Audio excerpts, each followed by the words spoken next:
Oke, tes tes. Eh, cuma 2 biji. Halo Dio, halo Stefan. Jadi Stefan tadi udah nanya ini ya soal Hai, eh, apa nih? Tentang geometri. Sebentar. Suara wa lag nggak nih?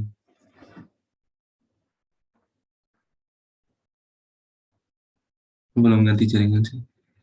Aman. Nanti kalau satu device pakai WiFi ini lagi ya udah nge-lag nih misalnya.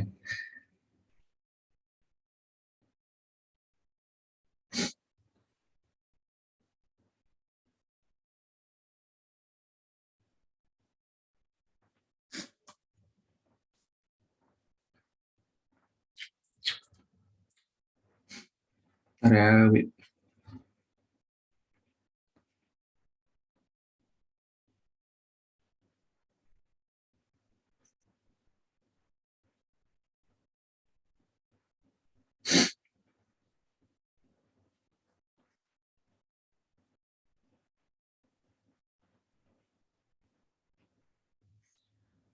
eh, hari ini kita bahas berikutnya tentang dinamika Newton ya.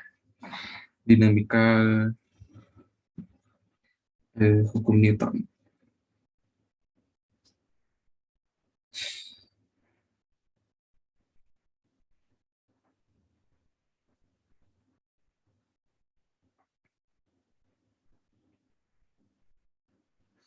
Oke, mau nanya apa dulu nih sebelum belajar? Ada mau nanya nggak? Anything tentang UTBK, tentang tryout, tentang kalau nggak aku nanya nih, eh, di sekolah udah mulai offline belum kalian? Udah. Kalau udah setiap hari kah atau gimana? Atau ada jadwalnya? 50-50. Berarti ada jadwal. Itu 50-nya sehari 50 atau sehari semua hadir tapi dipisah? Oh, gitu. Oh, sistemnya gitu ya. Jadi Selasa Rabu nanti 50-nya lagi Kamis Jumat Sabtu. Ya lumayan ya daripada nggak ketemu sama sekali. Minggu depan, oh iya. Oh, oke. Minggu ini 1, 2, 3, minggu depannya 4, 5, 6. Berarti libur seminggu gitulah ya. Ya, ya isi. Oke, ya bagus sih. Kalau dulu Koko punya ya kita juga sama ya, satu sekolah. Full online dan itu capek banget. Apalagi gurunya nggak jelas ngajarnya. Kalau udah online ya lumayan lah. Kalau udah offline lumayan. Kalau udah offline biaya sekolahnya naik atau sama kayak online dulu? Kalau udah online dulu potong 80 kalau nggak salah ya. Sekarang gimana? Sama atau naik ke normal? Stephen beasiswa nggak tahu ya. Dia gimana? Nggak tahu juga. Aduh, gimana nih? Ya, nanti kalau udah ke PTN harus aware sama UKT ya. Harus aware sama UKT. Harus dihitung semuanya. Mau nilai kalian sendiri juga harus dihitung ya gitu. Karena dosennya nggak mau tahu. Karena bukan dosen yang koreksi, tapi ya dosen ya. Cuman bukan dosen yang ngajarin kalian yang koreksi. Biasanya tuh bergilir. Jadi tiap soal itu semua dosen punya kesempatan meriksa satu mahasiswa yang sama gitu. Jadi kayak digilir ya kalau kalau offline. Jadi kayak satu lembar, nah kan misalkan ada fisika 5 soal nih. Nah, soal pertama dosen ini, nanti soal kedua dosen ini dioper. Makanya bisa lama. Kalau online gini, pakai LMS ya, pakai Moodle, itu by system. Dan soalnya kerasa terlalu dipaksa ya. Efek online. Oke, yuk kita mulai. Mau bahas fisika, iya. Mau fisika kan? Tapi kalau nggak mau fisika mau apa coba? Kalau matematikanya mau bahas apa? Kalau matematikanya kalau mau request apa? Oh enggak, oke. Enggak. Kalau mau request diskusi lah ya sama teman-temannya. Ini mau bahas apa gitu. Bahas ini boleh nggak, setuju nggak gitu lah ya. At least izin ke teman-temannya nih kalau bahas ini boleh nggak gitu. Nanti baru teman-teman yang lain kan mungkin punya request lagi ya. Jadi boleh minggu depannya gantian. Kalau kalian buat list lah gitu matematikanya mau bahas apa terserah. Kalau fisikanya tadi kemarin kan bilangnya mau berurut kan ya. Kalau fisika ya kita lanjutin aja materi. sesuai kurikulum ya. Nggak mau mate, kenapa? Udah gampang ya mate ya?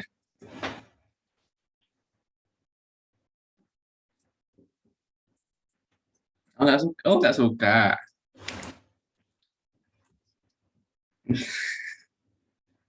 Oh, nggak suka. Stefan kok ampun sih. Stefan harus 1.000 nih matanya. Kalau dulu sangat bukan seangkatan Koko ya, cuman di atas lagi itu ada namanya Fransko ya, tahu lah ya, kenal kan? Fransko Gomex. Itu matematikanya 1.000, maksudnya ke matematika ITS. Itu keren. Oh bisa lah ya, si Stefan bisa lah ya. Oke ya, kita mulai bahas fisikanya. Jadi kita harus balance ya. Kalau misalkan matematikanya 1.000 tapi fisikanya 200, anjlok banget ya.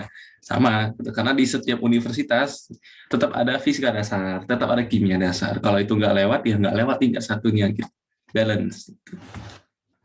Ya, kayaknya udah rame nih ya, ada 7 orang nih. Ada Violin sama ada Fajel. Halo. Eh, hai Fajel. Yuk kita mulai bahas fisikanya. BTW yang ditanyain si Stephen tadi kalau nggak salah yang seperti ini ya. Itu agak rada keliru ya sebenarnya. Tebalan 5 ya. Misalkan ada nggak harus bidang miring, tapi kita anggap itu sebagai garis ya. Ini garis, Stephen gambarnya gini ya. Ini tegak lurus. N-nya di sini. N ini menyatakan apa sih sebenarnya? Ini N ini vektor atau bukan? Nah itu dulu. Ya kalau bukan vektor nggak apa-apa sih, anggap aja garis ya, boleh N. Tapi biasanya kalau di fisika itu vektor ya, kalau gaya itu vektor. Dan vektor itu harusnya vektor garis normal itu tetap tegak lurus terhadap bidang. Kalau misalkan kalau n-nya di sini maka bidangnya seperti ini ya. Itu supaya tegak lurus. Tapi kalau yang digambar Stephen, Koko lihat kayaknya ini yang sebagai bidangnya. Maka garis normal, gaya normal harusnya yang di sini ya, bukan di sini. Harusnya gaya normal itu selalu tegak lurus terhadap bidangnya. Oke, gak apa-apa lah, kita kasih nama gaya N aja. Nama aja ya, tapi bukan gaya. Gayanya gaya normal tetap di sini, gaya normal tetap tegak lurus. Terus, aduh, lupa pula gambarnya gimana tadi.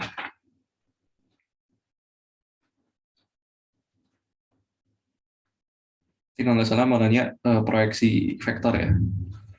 Itu menarik nih, harus matematika minatnya itu yang kelas 10, vektor juga harus dipahami. Connect tuh, cross product dan dot product itu juga harus dipahami. Stefan. Ini ada gaya F-nya ke situ, vektor ya. Terus ada datanya di sini. Nah, sebenarnya ada cara gampangnya sih. Bisa pakai geometri sudut anak SMP. Jadi bisa seperti ini. Sap ini bisa lah ya. Kalau ini kan theta, ini berarti 90 min theta, ini theta, 90 min theta, ini theta, ini theta, ini 90 min theta. Sama sering. Pakai konsep seperti ini aja, gampang. Jadi ini kalau bingung ya, kita tarik aja garisnya seperti ini. Gambarin seperti itu. Sap, sap. Ini udah berarti ini theta, ini theta, ini theta. Ya, selesai. Berarti yang lain ya 90 dikurang theta gitu. Jadi kalau ditarik seperti ini ya. Ini tadi 90 dikurang theta, ini 90 min theta. Kalau ini ditarik, ini 90 dikurang theta. Nah, kita kalau N mau diproyeksi ke mana? Ke sini. Nah, kalau N mau diproyeksi ke situ gimana? Kali cos ya biasanya kalau mengapit sudut. Kalau bingung, kok ini gimana cara proyeksinya? Pakai perbandingan sudut sederhana di trigonometri.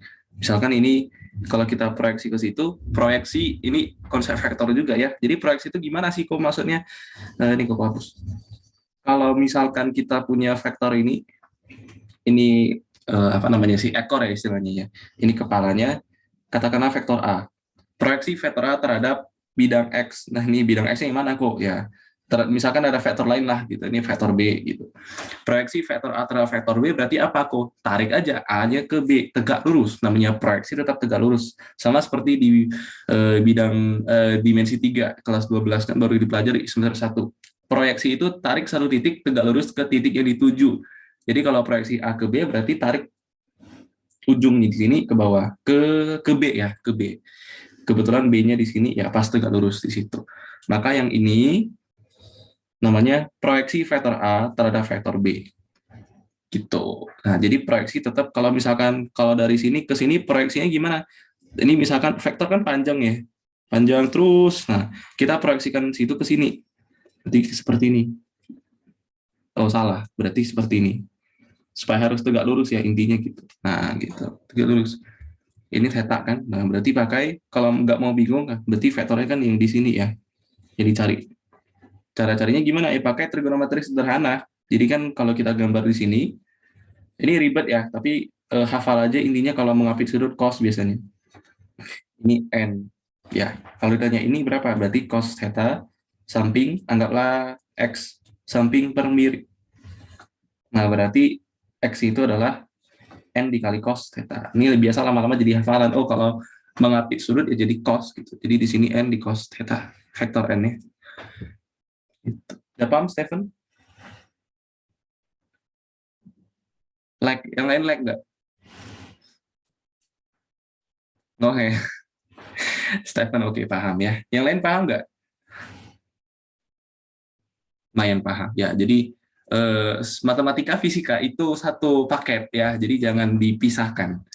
Maka kalau nanti Koko dapat jurusan ke fisika, ada mata kuliah namanya fisika matematik. Itu ada dua semester. Semester satu fisika matematik satu, semester dua, semester empat ya fisika matematik dua. Gitu. Kalau ke fisika teoretik nanti ada fisika matematik lagi yang tingkat lanjut. Jadi eh, kegunaannya apa? Sebenarnya applied math-nya gitu. Ke fisikanya diterapkan matematika gitu. Jadi kita nggak belajar murninya banget ya, tapi dipelajari murninya karena fisika juga murni sebenarnya. Gitu. Jadi jangan dilupakan. Kalau mau bahas vektor boleh, kalau masih ingat. Gitu. Jangan lupakan cross product dan dot product. Nanti kalian di tingkat 1 udah kuliah fisika dasar itu semua kalkulus. Jadi jangan lupakan kalau misalkan ada vektor A itu sama dengan misalkan 2i ditambah 3j, misalkan medan magnet deh. Medan magnet, rumus medan gaya Lorentz. Nah, rumus gaya Lorentz coba hafal aja hafalannya. BL boleh, tapi kalau gaya Lorentz akibat muatan titik di suatu daerah bermedan listrik BQV. Sebenarnya Q dikali V cross B. V itu vektor, B itu vektor. Perkaliannya cross product. Jadi kalau kita punya diketahui biasa di perkuliahan udah seperti ini. Misalkan V itu vektornya 2i plus 3j. Ini artinya apa? Artinya dia bergerak 2 meter, misalkan satunya meter per detik. Berarti dia bergerak 2 meter per detik ke kanan. Dia juga bergerak 3 meter per detik ke atas. Berarti sebenarnya dia bergerak kemana? Ya serong. Serongnya kemana? Ke situ. Masih ingat ya, resultan vektor. Jadi ini ditarik ke sini, ini ditarik ke sini. Jadi seperti ini resultannya. Nah, ini resultan vektornya. Berapa? Kalau misalkan menyatakan dalam besarnya berapa? Ya berarti Pitagoras. Akar dari 2 kuadrat tambah 3 kuadrat. Karena biasa gitu ya, mencari panjang vektor seperti itu ya, Pitagoras. Jadi ini kira-kira akar 13 meter per detik. Arahnya kemana? Ini theta. Cara cari theta gimana? Pakai tan. Tan itu samping per miring. Ini kan segitiga ya. Ujung-ujungnya trigonometri balik. Jadi jangan trigonometri juga harus diperdalam ya. Jadi depannya apa? Depannya 3, sampingnya 2. Nah, berarti alfanya adalah tan inverse dari 1,5 cari. Nah, berarti alfanya segitu. Kemiringannya seperti itu. Nah, itu vektor. Terus kita mau crosskan dengan B. Misalkan B-nya itu adalah 3K Tesla. Bisa nggak? Bisa nggak kita crosskan V dengan B? V cross B berarti V-nya kalau aku tulis kan jadi gini ya. 2,0,230. Kalau B-nya itu 0,03 ya karena dia K. Kalau kita cross kan gimana cara cross product pakai metode apa? Ingat nggak? Cara cross product pakai metode apa? Namanya. Ini matematika minat nih. Cross product pakai metode apa? Nggak tahu cross product itu apa? Lupa.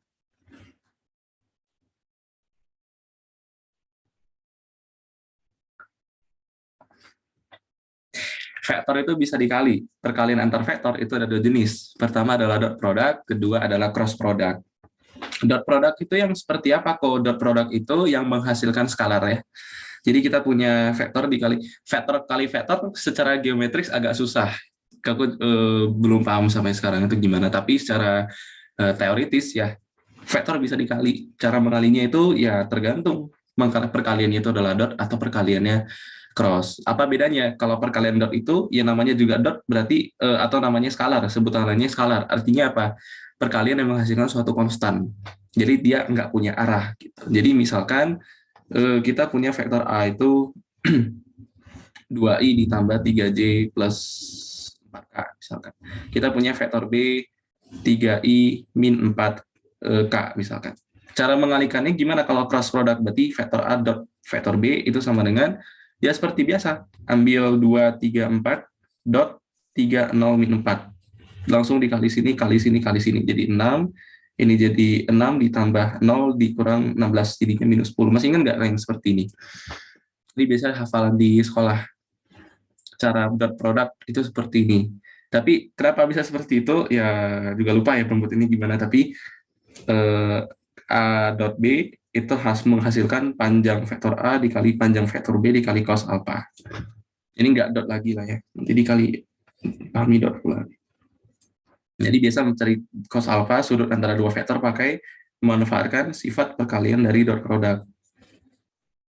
Ini sampai meninggoy harus dihafal ini. Kan dihafal, dipahami lah ya. Ini kalau cross product gimana? Nah, kalau cross product itu biasa pakai sin. Perkalian silang. Pakai sinus. Jadi misalkan ada vektor A yang sama ya, seperti ini ya. Jadi kalau A cross B itu menghasilkan panjang A dikali panjang B tapi dikali sinus. Gitu. Nah, biasa perkalian cross ini tidak bisa dipakai untuk mencari cos, untuk mencari sudut. Kenapa? Karena hasil perkalian silang itu bukan skalar. Hasil perkalian silang tetap vektor. Itu namanya perkalian cross ya. Itu hasilnya tetap vektor. Contoh, misalkan tadi kita mau kalikan V cross B kalau dari hukum atau gaya Lorentz ya. Jadi Q itu skalar, bukan vektor. Berarti nanti dikalikan aja masuk seperti biasa. Tinggal kita fokus V cross B. V cross B gimana caranya? Pakai metode Sarus. Ya nanti kalau keluar di UTBK nih kacau. Karena nih konsep dasar di TPB atau tingkat 1 kuliah dimanapun kalau sains ya. Itu. Kalau psikologi nggak tahu.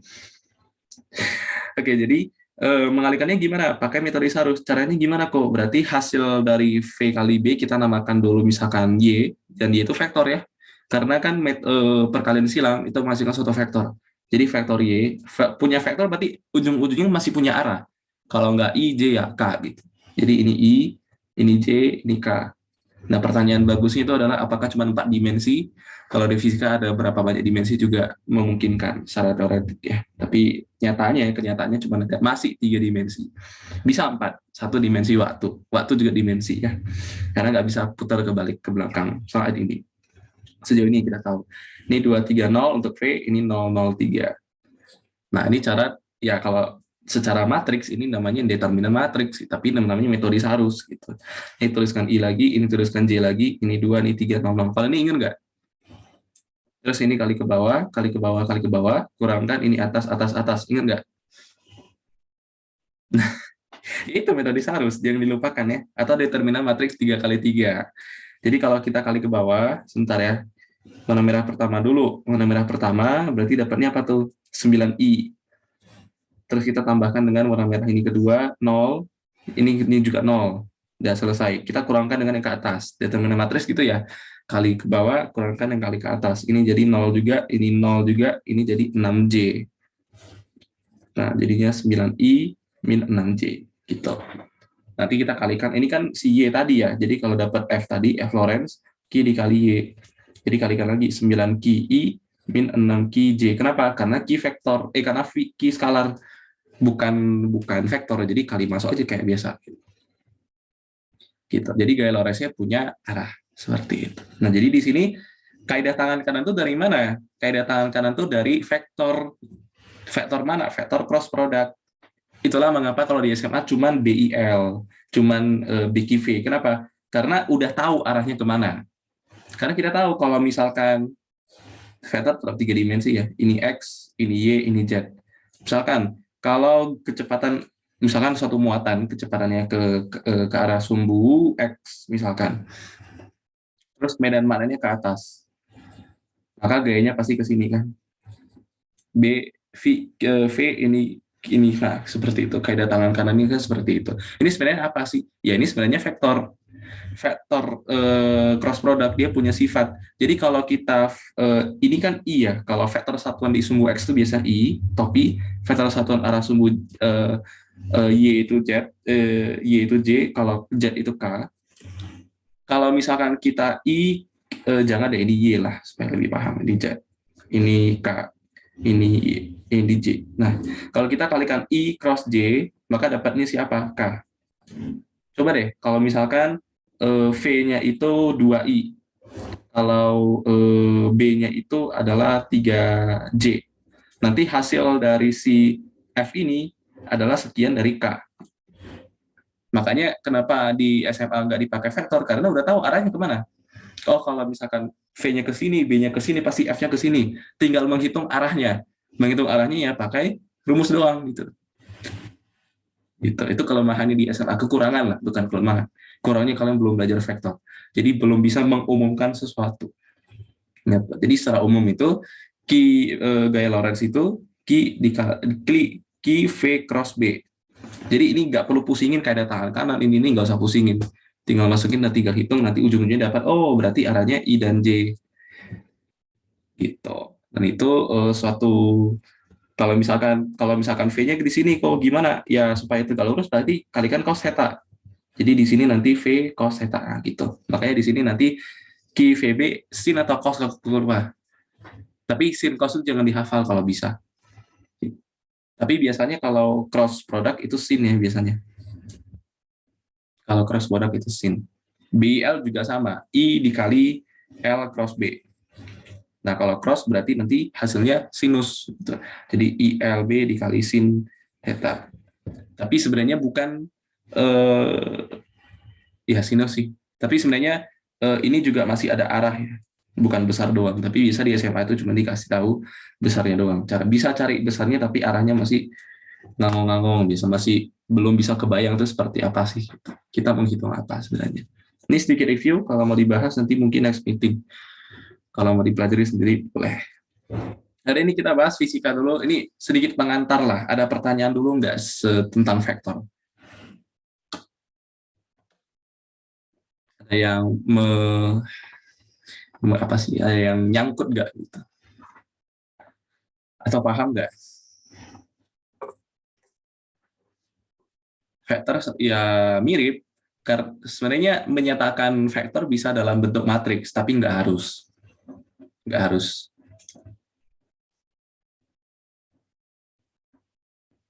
Kalau nggak ada pertanyaan, coba sekarang Wai nanya nih. Apa makna vektor satuan? Apakah cuma menyatakan arah doang? Ada yang tahu nggak?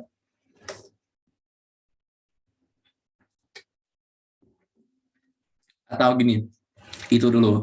Berapa nilai dari vektor satuan?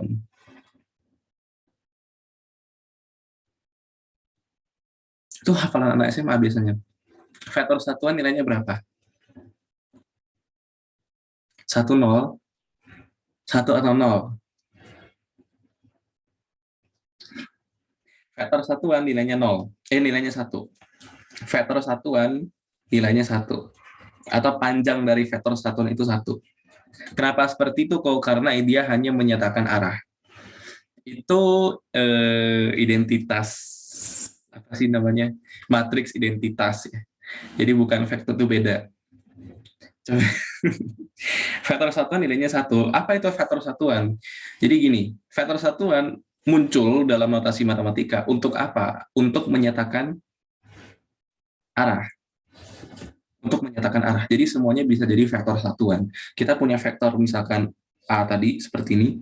Ini vektor A. Kalau kita mau cari vektor satuan ya berarti kita harus bagikan dengan panjangnya sendiri. Jadi misalkan panjangnya mutlak dari A. Berarti vektor satuannya itu adalah ambil vektor A dibagi dengan panjang vektor A. Karena kalau vektor itu dibagi dengan panjangnya sendiri nggak jadi satu-satu kecil ini kan. Kecil banget, nah gitu. Nah kecil-kecil ini namanya vektor satuan. Nah, vektor satu ini menyatakan arahnya, topi ya, menyatakan arah. Jadi itulah mengapa kalau di sumbu di sumbu X menyatakan itu kayak udah hafalan gitu ya, menyatakan arah atau vektor satuan di sumbu X itu I biasanya. Hanya menyatakan arah. Seperti itu. Ini ya biasanya yang definisi dari vektor satuan. Itu fungsinya ya. Tapi kalau udah nanti apply ke fisikanya, biasanya bahkan untuk mencari F K dikali Q per R kuadrat, sebenarnya bukan R kuadrat, tapi R dr cross, dr-nya vektor kalau nggak salah. Soalnya R kuadrat juga kalau nggak salah ya. Q per R kuadrat dr, pangkat 3, lupa, kayaknya R pangkat 3 ya. Gitu. Karena di sini R berperan sebagai daerah atau R cross lah gitu. Karena F di sini kan vektor, vektor kan punya arah. Nah, arahnya searah dengan apa? Searah dengan si jaraknya. Jadi misalkan ada dua muatan, ini positif Q, ini negatif Q. Oh, jaraknya R.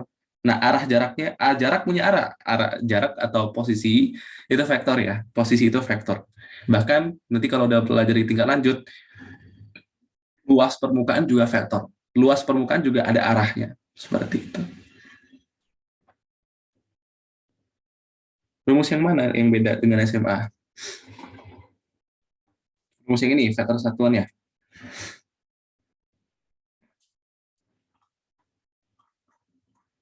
Yang F. Oh iya, beda. Karena kan ini kita mengalihkan lagi dengan vektornya. Kalau SMA ya besarnya doang gitu. Kalau SMA besarnya aja. Kalau besarnya kaki Q per R kuadrat. Arahnya kemana kok? Ya by itu dari definisi. Oh, kalau positif negatif tarik menarik kah gitu.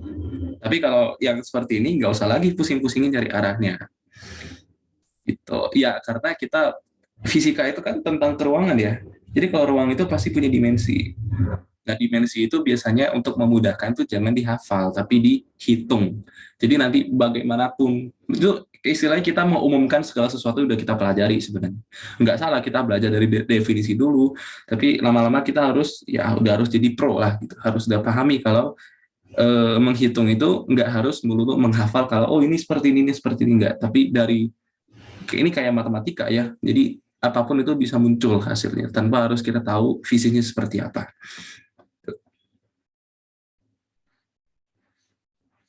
Ya lah, tidak kelamaan, kita udah setengah jam, kita bahas tentang hukum Newton.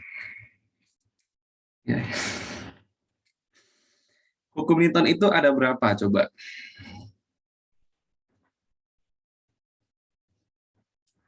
Tahu lah ya, anak SMP juga tahu, anak SD juga tahu kayaknya. Hukum Newton pertama tentang apa? Kata kuncinya aja lah yang kalian tahu.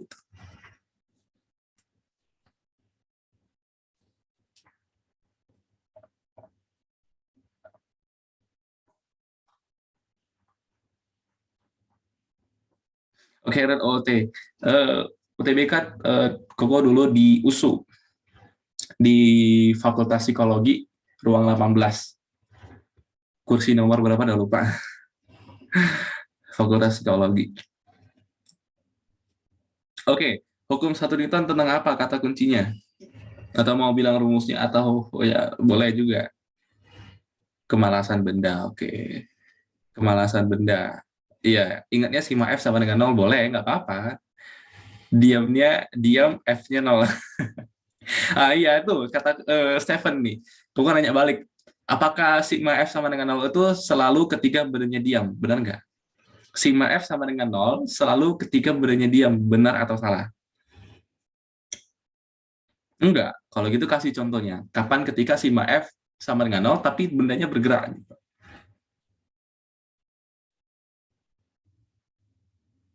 Kayak gimana tuh? Jatuh, kalau jatuh ada percepatan. Kalau ngerem ada perlambatan. Diseret, ada gesekan. Ada gaya, ada perlambatan. Kalau bergerak MA, benar. Apakah yang bergerak selalu MA? Nah, gitu. Kau nanya lagi nih. Apakah semua benda bergerak selalu sigma F sama dengan M kali A? Selalu enggak. Segala sesuatu yang bergerak selalu sigma F sama dengan M dikali A, benar enggak?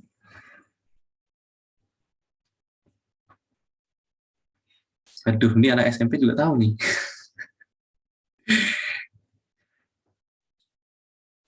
Ya, diperbaiki konsepnya ya, ya kita belajar bareng-bareng. Jadi, ketika sigma F sama dengan nol benar, tapi kita coba kata-katanya si Newton dulu tentang sigma F sama dengan nol. Apa katanya? Bentar ya. Nah, apa katanya? Katanya adalah sebuah benda yang diam akan tetap diam, ya enggak? Akan tetap diam, dan kalau males banget tulis di sebenarnya, paling males nulis. Dan benda bergerak akan tetap bergerak jika tidak ada gaya yang bekerja. Simpelnya seperti ini. Benda yang bergerak tetap akan bergerak terus, bola menggelinding tetap akan menggelinding, nggak bakalan pernah berhenti kalau tidak ada gaya bekerja. Cuman kenyataannya bola menggelinding bisa bisa tiba-tiba diem. Kenapa? Coba. Ada gaya bekerja, berarti kan gaya apa bekerja? Ya gesek, bener. Coba kalian bayangkan kalau tidak ada gesekan di dunia ini, semuanya bakalan bergerak terus nggak pernah berhenti. Benar ya? Nah, ini kata hukum satu itu. Nah, ingat, makanya sigma F sama dengan nol. Tidak ada gaya bekerja. Jadi sekarang jawab pertanyaan kuku tadi.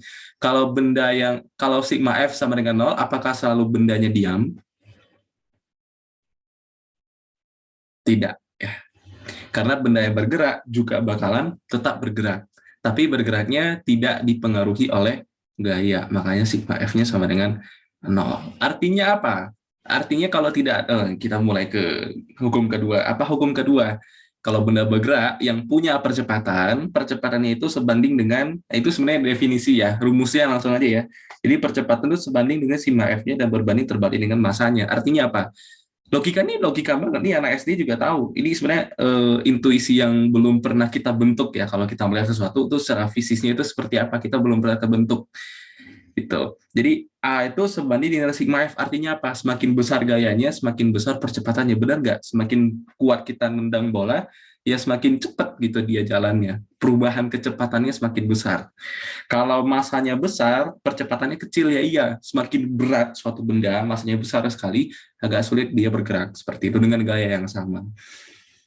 Ini logika banget ya, gitu. Makanya yang kedua ini dirumuskan seperti ini. A itu sigma F per M. Gitu. Nah, ini mengimplikasikan ke sigma F itu sama dengan M dikali A. Nah, balik lagi, kalau bendanya bergerak secara konstan, benda bergerak dengan kecepatan yang konstan, artinya ada nggak percepatannya? A-nya berapa? Kalau benda bergerak dengan kecepatan konstan, A-nya nilainya 0. Kalau A-nya nilainya 0, maka sigma F sama dengan 0. Nah, ini mengimplikasikan lagi ke yang awal. Dia bergerak, tapi percepatannya 0. Bergerak nggak? Bergerak. Cuman percepatannya nggak ada percepatan. Artinya nggak ada percepatan, yang nggak ada gaya bekerja padanya. Maka itu sigma F sama dengan 0. Jadi apakah hanya benda diam yang sigma F sama dengan 0? Tidak. Benda bergerak bisa sigma F sama dengan 0 kalau A-nya 0. Gitu. Pahami ya sampai sini ya. Jadi tidak semua, oh benda diam sigma F sama dengan 0. Oh, ini bergerak kok, sigma F sama dengan M kali A. Enggak selalu. Jadi kalau bergerak juga harus tahu apakah dipercepat atau tidak. Apakah kecepatannya berubah terhadap waktu atau tidak. Itu dipahami. Itu udah konsep kecepatan yang udah kalian, wow keren banget kok gitu-gitu. Yang suka banget hilangin T-nya, nah itu dari pernah kita pelajari hari Selasa kemarin. Oke, sayangnya hari ini kayaknya kita nggak ada pembuatan rumus-rumus yang wow seperti kemarin ya. Karena kita hanya menganalisis dinamikanya. Jadi ada penonton kecewa, dia kecewa. Hanya menganalisis bagaimana rumitnya penerapan dari hukum Newton. Jadi hukum Newton hanya tool dasarnya. Untuk menganalisis hal yang seperti ini, ada balok turun, itu nggak selalu harus pakai dinamika hukum Newton. Karena kemarin aku bilang ada dinamika Lagrange dan dinamika Hamilton. Dinamika Lagrange itu pakai ada kaitannya dengan energi, dan itu persamaan Lagrange-nya itu persamaan gerak. Ini kan persamaan Newton kan seperti ini. Kalau persamaan Lagrange itu pakai persamaan diferensial. Itu harus dipelajari lagi tingkat lanjut, di SMA belum tuh. Jadi seakan kita dibodohi harus pakai hukum Newton, ya enggak gitu. untuk menyelesaikan atau menganalisis sesuatu. Makanya di tingkat olimpiade itu kenapa orang-orang kayak udah gampang banget ya, karena mereka punya metode yang lain. Nggak harus nggak cuman hukum Newton yang bisa menyelesaikan persamaan dinamika gitu. Tapi di SMA hanya dipelajari ini ya. Yang ketiga apa coba? Paling terkenal ini. Hukum ketiga Newton tentang apa?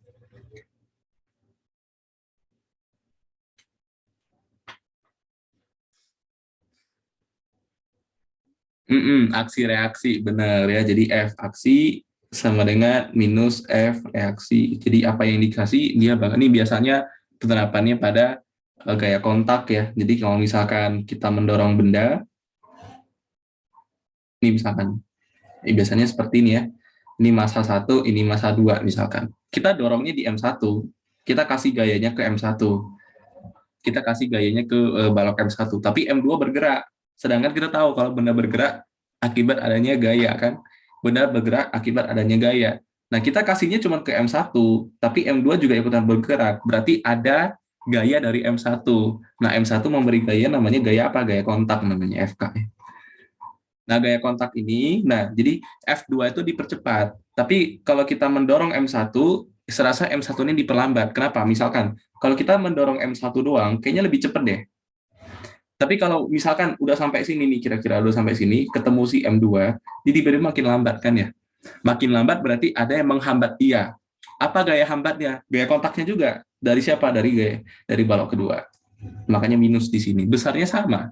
Karena mereka sama-sama mendapatkan gaya kontak yang sejenis. Gitu. Itu aksi reaksi ya gitu. Jadi aksi reaksi bekerja pada dua benda yang berbeda. Dia bukan bekerja pada satu benda yang sama, dia harus bekerja pada dua benda yang berbeda seperti itu. Sampai sini ada pertanyaan tentang hukum Newton? Udah di-review, jangan lupa loh, anak-anak udah mau UTBK, udah tamat SMA, masa hukum Newton aja nggak tahu. Ini materi SMP. Ya, jangan lupa. Nggak boleh lupa ya, hukum Newton itu yang paling dasar banget. Oke, nah baru setelah ini materinya apa? Kok ya udah nggak ada ini doang. Hukum Newton cuma ini. Cuman yang lainnya itu ya dari mana? Dari ketika kita menganalisis permasalahan ya. Dinamika itu di apa aja biasanya, oh ada katrol dan sejenisnya. Dari situ nanti muncul lagi namanya gaya ini, gaya itu dan seterusnya. Oke lah, kita bahas gaya lah. Gaya itu gaya yang fundamental yang biasa kita ada di hukum Newton. Itu ada 4. Apa aja coba?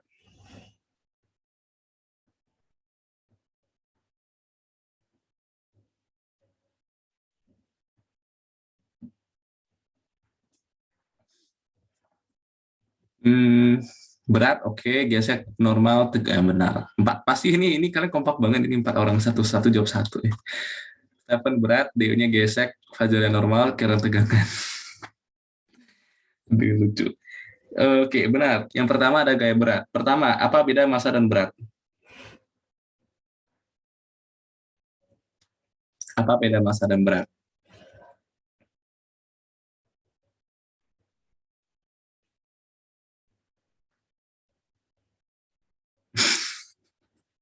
Benar sih, nggak salah.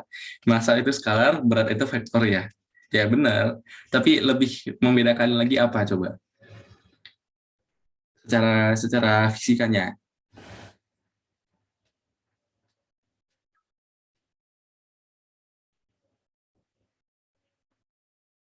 Ini ada hal menarik di sini.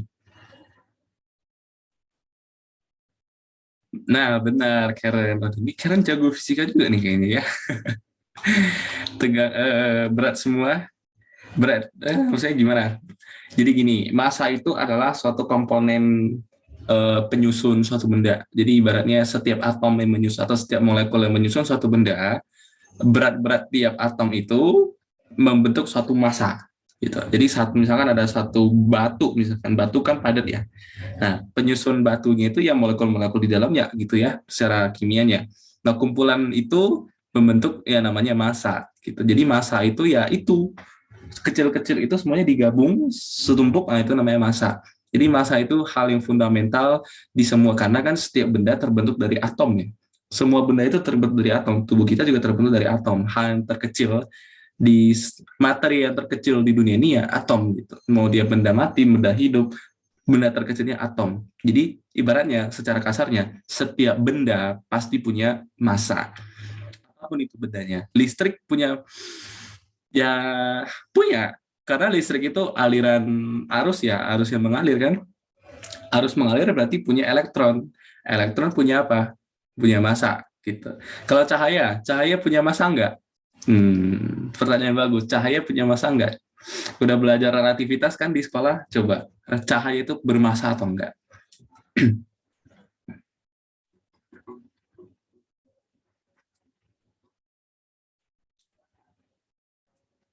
Ayo, siapa guru fisika kalian di sekolah nih?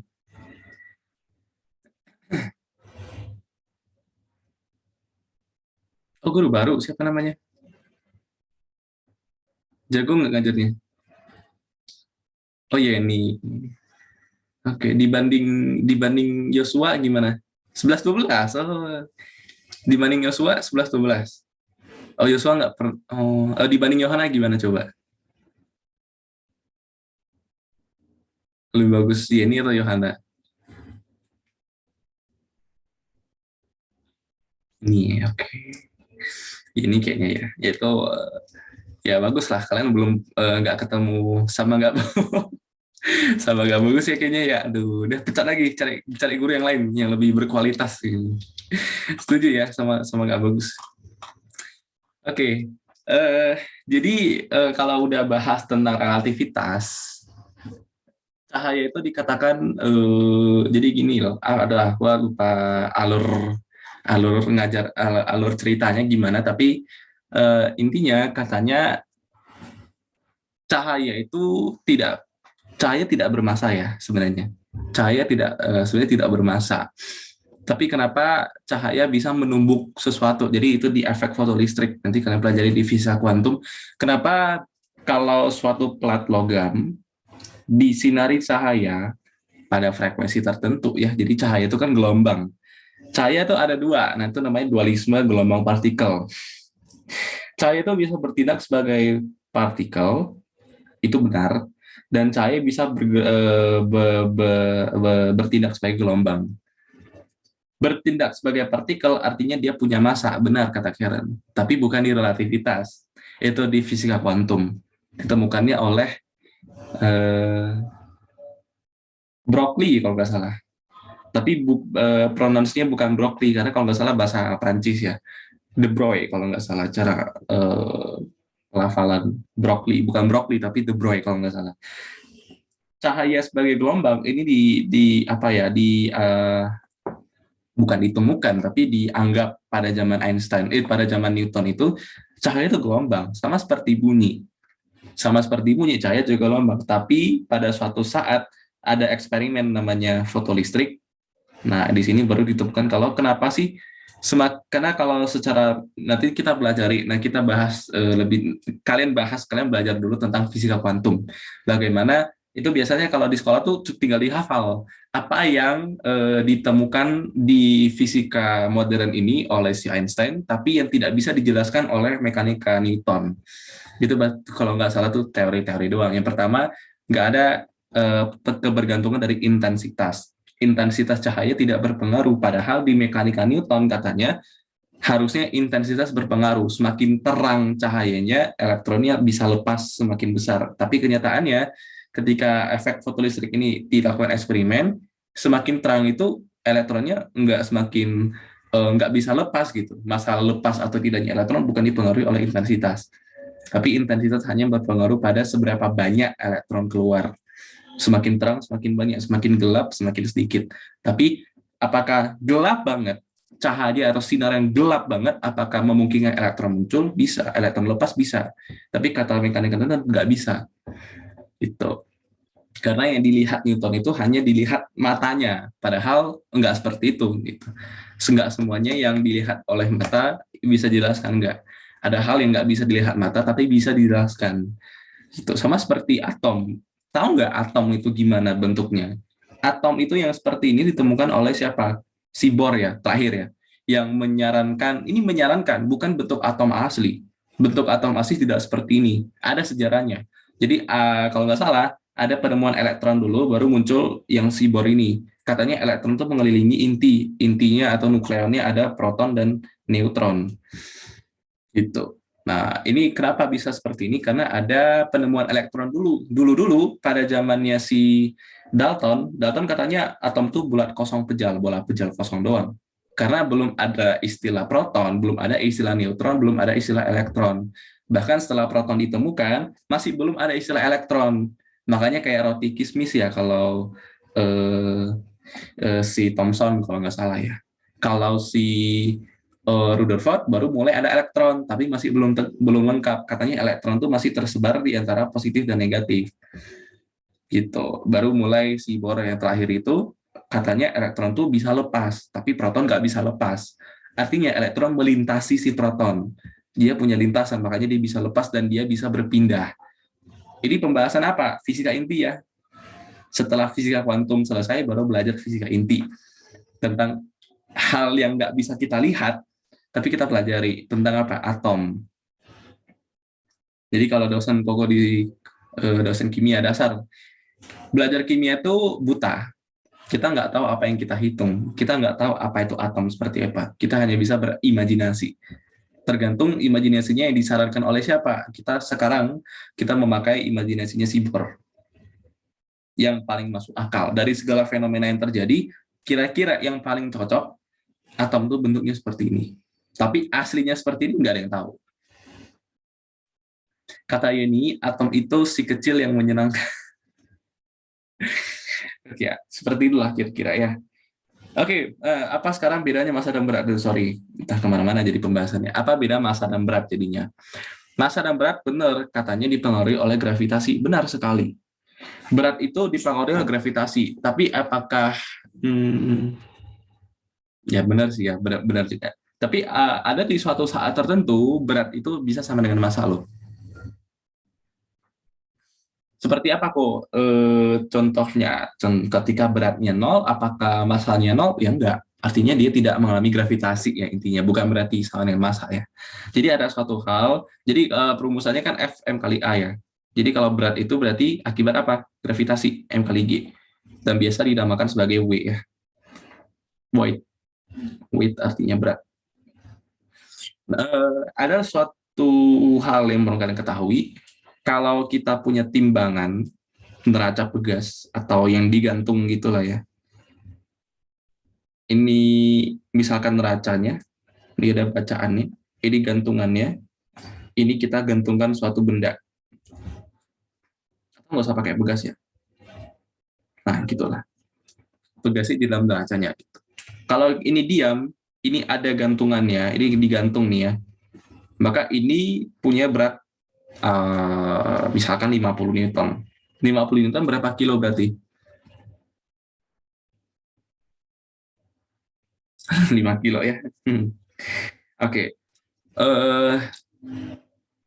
Kenapa bisa seperti ini? Yang dibaca oleh neraca yang membuat si neraca tertarik ke bawah bukan dari beratnya, tapi dari si tegangan tali di sini atau tegangannya di sini. Pokoknya segala sesuatu yang dibaca neraca itu bukan si ininya, bukan si bendanya, tapi si tegangan yang menopang si neracanya gitu, yang dibaca di situ. Jadi kalau kita tarik di sini, kenapa dia bisa terbaca? Karena gaya kita kasih ke situ. Jadi sebenarnya yang dikeluarkan atau bacaan pada neraca ini bukan dari si bendanya, tapi dari si seberapa kuat dia tertarik. Nah, gitulah. Jadi timbangan juga seperti itu. Timbangan itu bukan dari berat badan kita yang dilihatnya, bukan di sensor, di scan gitu, oh berat badannya segini enggak. Tapi dari apa? Dari yang mendorong dia ke bawah itu seberapa berat. Nah, itu. Seperti itu ya, itu cara kerja timbangan. Jadi kalau misalkan timbangan ini putus nih, kita putusin timbangannya, jadi kan tidak ada kayak misalkan jadi jatuh bebas deh gitu. Jadi jatuh bebas di sini kayak jadi turun gitu. Ini neracanya, ini tegangannya, ini bendanya masih nempel di sini. Nah, tapi ini sama-sama jatuh bebas. Kira-kira terbaca di neraca pegasnya masih 50 Newton enggak? Jadi berapa? Nol. Kenapa nol? Kenapa jadi nol? Karena sama-sama turun. Sama-sama turun artinya apa? Artinya si neraca pegas ini tidak ada tarikan lagi ke bawah. Iya benar, karena nggak tegang lagi. Itu konsep yang harus dipahami ya. Jadi cara kerja ini harus dipahami. Jadi biasanya ada soal yang seperti ini. Itu kalau di Holiday ya. Dulu wah UTS ketemu soal yang seperti ini. Ini ada katrol, ini ada benda, ini ada neraca pegas. Nah, di sini. Ini ada neraca pegas di sini dihubungkan dengan ini katrol, terus ini ada benda. Nah, nanti biasa ditanya berapa yang dibaca oleh neraca pegas ini. Yang dibaca oleh neraca pegas ini tergantung mana? Tergantung dari tegangan tali yang di sebelah sini dengan tegangan tali yang di sebelah sini. Apakah sama tegangan talinya? Ya tergantung lagi apakah katrolnya bermassa atau tidak. Nah, itu lagi. Katrolnya bermassa atau enggak? Kalau dia bermassa, maka tegangan talinya berbeda seperti itu. Jadi gini, kenapa tegangan tali bisa berbeda? Itu diakibatkan oleh apa? Diakibatkan oleh gaya. Jadi misalkan seperti ini. Simpelnya kalau kita menggantung dua benda, berarti di sini ada dua tali ya. Kita katakan di sini T1, kita katakan di sini T2. Apakah T1 sama dengan T2? Sama atau berbeda? T1 sama nggak sama T2? Enggak. Kenapa berbeda? Apa yang menyebabkan talinya berbeda? Iya, benar. Intinya itu. Karena T2 cuman dipengaruhi oleh berapa beban? Ada satu beban. Sebentar, ini kira nanya. Katrol nggak bermassa itu maksudnya apa? Artinya kita mengabaikan rotasinya. Kalau benda atau katrol licin dan tidak bermassa biasanya kalau di hukum Newton ya. Licin artinya gini loh. Jadi ini kita bahas dulu nih, ada hubungannya dengan ini ya. Kita bahas ini dulu. Jadi kata Stephen benar. Karena apa? Karena T2 cuma menopang satu benda doang. Jadi kita katakan di sini masanya M2, di sini masanya M1. Nah, si T2 hanya menopang si M2. Tapi si T1 kelihatannya menopang dua benda. M1 kalau berat kan berarti ke bawah ya. Ada gayanya ke bawah M1G, itu kita namakan W1. Ini juga M2 ke bawah, M2G sama dengan W2. Seperti itu. Jadi kalau kita tinjau secara dari M1 ini ada yang menarik dia ke atas, ada yang menahan dia ke atas supaya nggak jatuh. Namanya apa? T1. Karena gaya vektor, kita tetapkan tanda ke atas misalkan positif, ke bawah negatif. Karena dia vektor. Yang ke atas itu positif, T1. Nah, apa yang menarik dia ke bawah? Kalau kita lihat di sini, sebenarnya yang menarik dia apa sih? Akibat M2. Tapi disalurkan oleh gayanya dari tali. Jadi bukan M2 directly kasih gaya ke M1 enggak, tapi melalui T2. That's why T2 itu nanti besarnya sama dengan berat dari benda 2 gitu ya. Jadi T1 nanti kita kurangkan dengan T2 karena arahnya ke bawah. Itu sama dengan M1 dikali G. M1 dikali A percepatannya. Percepatan. Anggaplah percepatan 1. Benda 1 kalau misalkan dia nanti jatuh, kalau dia diam ya 0 lah gitu ya. 0 aja lah. Terus nanti kalau untuk yang sebentar, ada lagi gaya berat ke bawah ya, dikurang lagi M1G sama dengan 0 ya. Berarti benar T1 min M2 T2 sama dengan M1G. Untuk yang persamaan gerak yang benda M1. Kalau untuk benda M2 gimana? Kita lihat benda M2. Ada yang menarik dia ke bawah nggak? Ada dirinya sendiri, ya karena dia berat kan ya. Dia yang menarik dia sendiri ke bawah. Ada yang menahan dia ke atas. Apa itu tegangan talinya? Jadi T2 dikurang M2G sama dengan 0. Jadi T2 sama dengan M2G. Nah, di sini kalau kita masukin, jadi T1 dikurang M2G sama dengan M1G. Nah, itulah mengapa sebenarnya, ya secara kelihatannya sebenarnya M2 nih yang tarik. M2 yang membuat M1 turun. Tapi disalurkan oleh apa? Disalurkan oleh T2. Artinya, T2 dan M2 harus sama. Nah, jadi dari metode Newton dapat, oh ternyata sama ya. Jadi T1 min M2G sama dengan M1G. Jadi T1 sama dengan M1 tambah M2 dikali G. Cara cari T2 gimana nih? Eliminasi substitusi ya. Jadi T2-nya adalah ambil T1 dikurang M1G. Jadi M1 tambah, udah kan udah dapat ya, ngapain lagi cari. Ini T2-nya, ini T1-nya. Seperti jadi jangan dihafal-hafal banget ya. Ya benar kelihatannya, oh ya langsung aja kok T1 itu akibat apa? Ada dua benda, M1 tambah M2 dikali G. Boleh.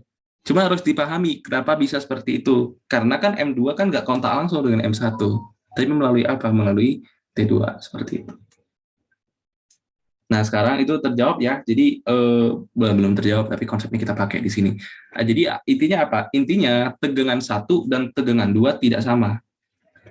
Kita lihat di sini, T2-nya M2G, T1-nya M1 tambah M2G. Artinya, kalau ada benda di antara tali, itu tegangan talinya itu pasti berbeda. Seperti ini. Jadi misalkan seperti ini. Misalkan, nanti Koko jawab pertanyaan Karen. Katrol biasa seperti ini ya, ini M. Kita katakan di sini M1, ini kita katakan M2. Ya kalau di gambar, ya anggaplah ya dia geraknya ke searah jarum jam. Anggap dia geraknya searah jarum jam. Kenapa dianggap? Ya bisa aja M1 lebih besar. Tergantung lah, misalkan M2 lebih dari M1 lah gitu. Ini syaratnya.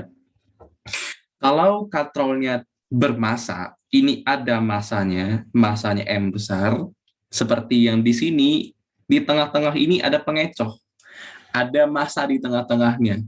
Artinya tegangan di sini bakalan berbeda dengan tegangan di sini. Gitu tadi, karena nanya apa sih, lupa. Katrol nggak bermassa, katrol kalau katrol punya massa, artinya tegangannya berbeda. Tapi kalau katrolnya tidak bermassa, berarti tegangannya sama. Tegangan di sini, ini katakan T, ini juga T, sama. Ini masanya M1, ini masanya M2. Seperti itu yang dikarenakan kenapa katrol tidak bermassa seperti itu. Kenapa? Supaya tegangannya sama. Gitu. Bentuk fisiknya ada kalau nggak bermassa. Ya secara fisiknya nggak ada. Nggak ada bentak. Bahkan benda yang teringan di dunia itu, aduh, Pak, pernah dilihat di YouTube itu, YouTube-nya si Veritasium, kalau kalian tahu, itu ada the world lightest massa yang paling, atau kerapatan paling ringan, paling nggak rapat gitu. Yang paling kita lihat tuh paling bisa tembus pandang lah gitu.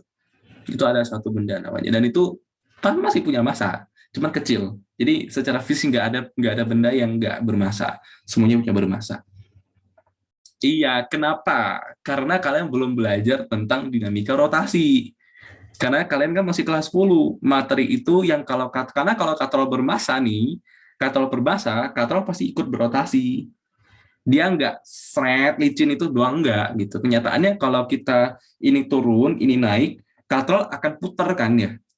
Kenyataannya seperti itu. Tapi di Newton ini yang di kelas 10 kalian pelajari belum bahas itu. Makanya katrol dianggap tidak bermassa dan licin. Licin artinya katrolnya diam, cuman talinya set gitu doang. Kalau dia katrol punya massa dan ada gesekannya, berarti katrolnya ikut berputar gitu. Katrol ikut berputar berarti ada menyumbang torsi. Gitu. Torsi itu gaya yang tergantung dari jarak ke pusat rotasinya. Seperti itu. Iya benar, kurang realistis. Yang lebih realistis itu yang di kelas 11 tentang dinamika rotasi. Tapi itu semua yang kalian pelajari, semua hal yang teoretis, itu semuanya memang kurang realistis. Yang namanya juga teoretis ya, nggak apa-apa. Kan kalian belajarnya hitungan, no problem. Tapi at least kalian tahu. Makanya nanti kalau di praktikum ya, apalagi di ITB, kalau ada yang mau ke ITB, itu kalau nggak tahu ya di kampus yang lain gimana, tapi kalau di ITB praktikumnya itu selalu pakai, yang pertama pakai angka penting, yang kedua pakai aproksimasi. Jadi 0,000 sekian tuh harus semuanya dituliskan. Dan menghitung harus ada galatnya. Jadi kita hitung secara teori seperti ini, kita bandingkan dengan hasil eksperimen seperti apa. Hasil eksperimennya itu pakai galat. Dan galat itu dipelajari di matematika. Gitu. Kalkulus itu sebenarnya untuk menghitung galat, sebenarnya kalkulus. Cuman galat yang di praktikum biasa belum pakai kalkulus. Cuman dikasih rumus jadi, tinggal kalian masukin. Dan mulai-mulai pelajari tentang regresi linear. Karena dipakai di praktikum. Di praktikum kayaknya praktikum manapun juga pakai regresi. Gitu. Kalau 0,5 secara angka penting di ke atas atau ke bawah kok. Itu tergantung sumbernya. Tapi sejauh ini tidak ada pembulatan kalau di praktikum. Gak ada angka yang dibuletin, nggak ada. Jadi ada yang mengatakan kalau depannya itu genap, bulatin ke atas, kalau ganjil bulatin ke bawah gitu ya. Itu nggak tahu ya, tergantung lagi. Tapi sejauh selama ini nggak pernah ada pembulatan gitu. Tetap pakai angka. Tapi kalau angkanya udah misalkan 0,00005, nah seperti ini, nah biasa 5 dibulatin ke atas. Biasanya kalau udah kecil banget 5-nya itu di bagian belakang dibulatin ke atas. Tapi kalau 0,5, misalkan 8,5, ini nggak dibulatin lagi karena udah gede angkanya gitu. Karena 8 dan 9 itu hal yang sangat jauh banget. Tapi kalau 5-nya kecil banget di belakang ya bulatin ke atas boleh, ke bawah juga boleh sih sebenarnya. Nggak masalah karena udah kecil banget di belakang. Tapi biasa 5 tuh dibulatin ke atas. Ya tergantung konteks ya. 80 kalau 0,5 tuh jangan dibulatin lagi karena tuh udah gede angkanya. Kecuali 0,5 apa? 0,5 milimeter. Kalau kita mau bahas dalam meter 0,0005 meter, jadi bolehlah anggap jadi 0,01 meter. Tapi biasa tulis pakai galatnya plus minus 0,0005 gitu. Ini namanya ketidakpastian ya atau galat.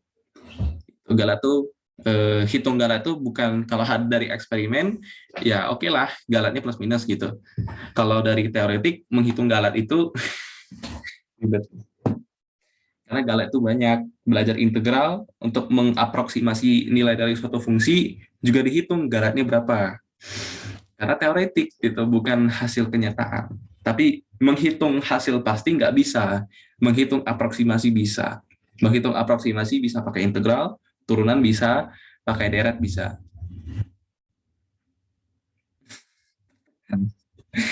pakai namanya kalau tahu nggak Stephen deret Claurin sama deret Taylor. Nah, itu deret-deret yang bisa dipakai untuk mengaproksimasi suatu nilai, salah satunya. Di semester 2 kalau di TPB, Matematika 2A. Mencuri. Oke lah ya, seperti itu pembahasan di untuk Newton. Jadi kalau misalkan kita punya, jadi contoh-contohnya ya seperti itu ya. Jadi kalau misalkan ada benda digantung, kayaknya tadi udah bahas ya. Ini ada benda digantung, maka di sini misalkan masanya M1 pasti punya berat, arahnya ke bawah, bukan ke bawah, ke pusat bumi ya. Nah, ada kalau digantung dia diam. Sementara kita tahu kalau cuma M1 doang ya kalau nggak ada apa-apa dia jatuh.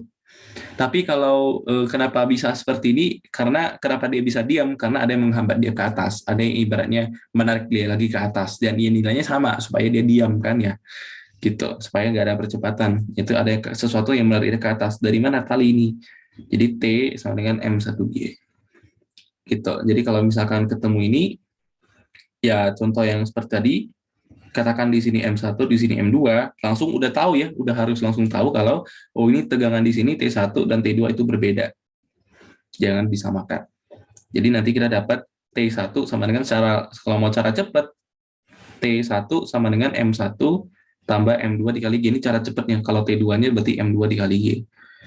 Boleh. Boleh-boleh aja, nggak masalah. Kalau seperti ini gimana? Nah, misalkan di sini M1, ini M2, ini M3. Maka kita langsung tahu, oh ini tegangan di sini beda, T1 anggap T2, ini anggap T3. Maka T3 dulu. T3 itu berarti M3 dikali G ya, karena seimbang. Di ke bawah itu namanya W3 sama dengan M3G. Kalau di sini M2G, kalau di sini M1G. Kalau kita lihat cuma benda 3 doang, berarti yang ke bawah itu M3 dan ke atas itu T3 ya. Jadi T3 sama dengan M3G.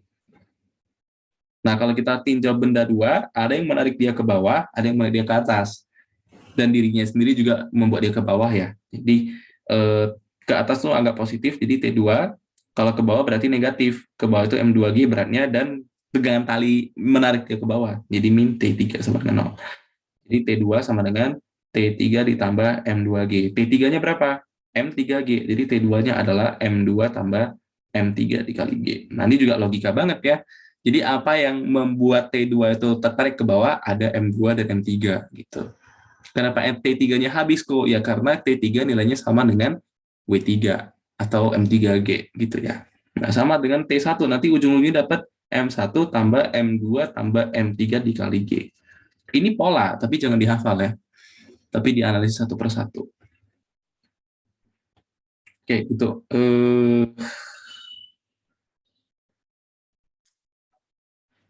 Lagi ya, ya paling katrol. Kalau katrol udah dibahas tadi ya. Oh, katrol belum perumusannya. Oke, kita pakai yang ini ya. Eh, nah, kita pakai yang ini, gambar-gambar ini. Jadi kalau ada katrol, katrol digantung, ini ada benda M1, ini bendanya M2. Katakan M2 lebih dari M1. Nah, karena anggap katrol tidak bermasa, masanya adalah 0, maka T di sini sama dengan T di sini. Terus kita punya gaya di sini, gaya berannya M1G, ini M2G. Nah, kita tinjau benda pertama, dari benda pertama kita dapat apa nanti? Yang menarik dia ke atas apa? Nah, ini tergantung pergerakannya ya. Nah, ini lagi-lagi masalah tanda positif negatif. Kita tetapkan ke atas positif, ke bawah negatif. Apa yang membuat dia tertarik ke atas? T. Apa yang membuat dia tertarik ke bawah? M1G. Minus ya. Jadi T sama dengan M1 dikali G. Kalau untuk di benda 2 gimana? Kalau untuk di benda 2, T sigma F sama dengan 0 ya. Karena oh dia bergerak berarti M1 dikali A. Kalau dia bergerak ke atas, ini berarti dia putar ya. Kalau dia bergerak berarti ya logikanya kalau bendanya nggak sama, nggak bisa diem ya. Ini nggak bisa diem ya, harus bergerak gitu. Kalau yang ini bergerak ke atas. Nah, kalau bergerak ke atas berarti percepatannya positif. Jadi sebenarnya masalah pinus positif bukan dari gayanya, tapi dari arah percepatannya ya. Karena F itu kan M dikali A, yang membuat F negatif positif si A-nya sebenarnya. Gitu. Jadi kalau kita lihat di sini, kenapa di sini negatif ke bawah? Karena G-nya yang negatif, bukan gayanya, beratnya negatif enggak, tapi dari arah percepatannya.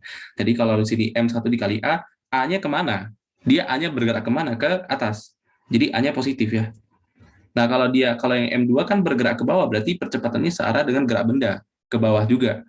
Karena dipercepat kan gitu. Kalau di sini berarti minus G ya. Nah di sini minus G, karena di sini, oh enggak. Ini A. Positif A. Berarti ke bawah nanti negatif A. Ini negatif A ya. Gitu. Jadi di sini T sama dengan M1 dikali A ditambah M1 dikali G. Jadi T sama dengan M1 dikali A ditambah G. Nah, terus yang ini gimana kok? Sama, kita anggap yang ke atas positif. Berarti apa yang narik dia ke atas? Si T. Apa yang narik dia ke bawah? Si M2G. Min M2G. Sama dengan, nah, percepatannya negatif. Jadi T min M2G sama dengan minus M2A. Jadi T sama dengan M2G dikurang M2A. Jadi T sama dengan M2 dikali G min A. Gitu ya.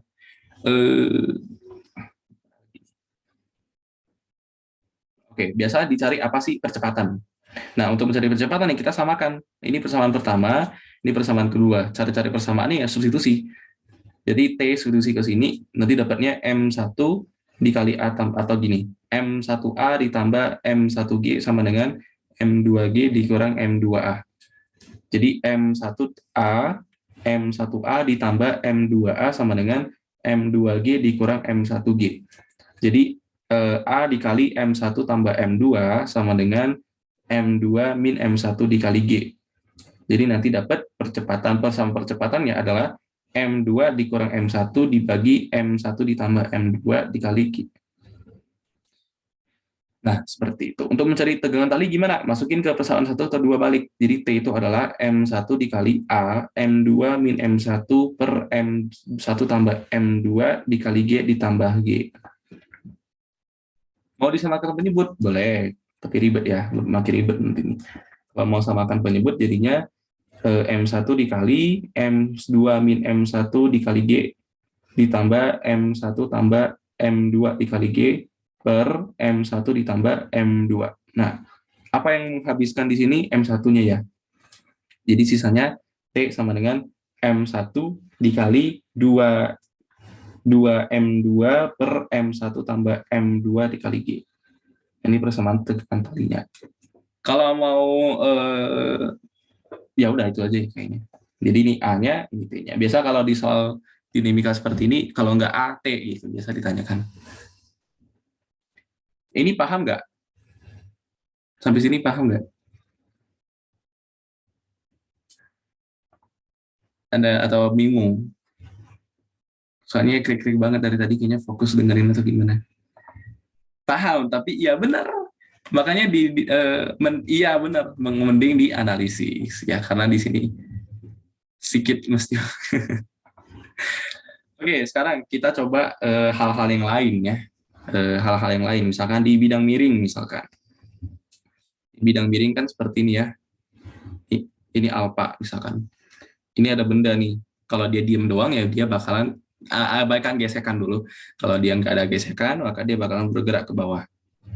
Nah, bergerak ke bawah akibat apa? Ada yang menarik dia ke bawah. Kira-kira apa yang menarik dia ke bawah? Ya beratnya sendiri. Tapi beratnya kan ke bawah, harusnya kan ke sini. Misalkan masanya M, tapi kan dia geraknya berat itu kan ke bawah di sini. mg. Tapi masih ada komponen kecepatan yang membuat dia terseret dia ke bawah. Berarti di sini juga masih ada sebagian besar gaya mg ini yang membuat dia tertarik. Cara mencarinya gimana? Nah, cara mencari ini mg, tapi mg dikali berapa persen lah gitu. Berapa persennya dari mg? Caranya ya pakai trigonometri sederhana. Kita memproyeksi ini ke situ kan gitu. Memproyeksi ini ke sini. Jadi ini tadi mg ya. Ini mg atau w lah, ini vektor w lah. Ini vektor w x lah misalkan, atau wx. Nah gitu. Wx ya datar ya, karena di sini kita anggap ininya x, yang ininya y gitu.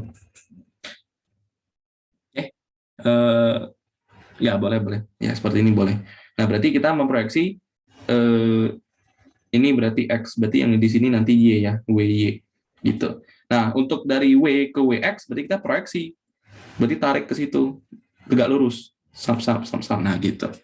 Nah alpanya di mana? Alpanya di alpanya di sini nih. Nah alpanya di sini. Nah ini alpanya.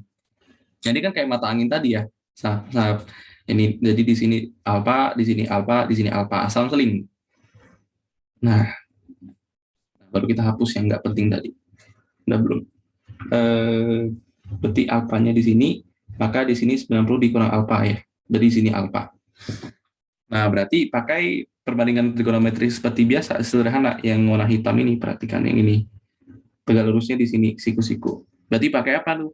Diketahui miringnya, W, tapi kita cari depannya. Berarti pakai apa? Sinus. Jadi sin alpha sama dengan W per WX. Jadi jadi W itu adalah WX dikali sin alpha.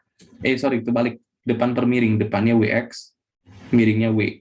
Jadi W itu WX itu adalah W dikali sin alpha. Jadi di sini ini mg dikali sin alpha. That's why kalau udah hafalan ya berarti sudutnya di mana nih?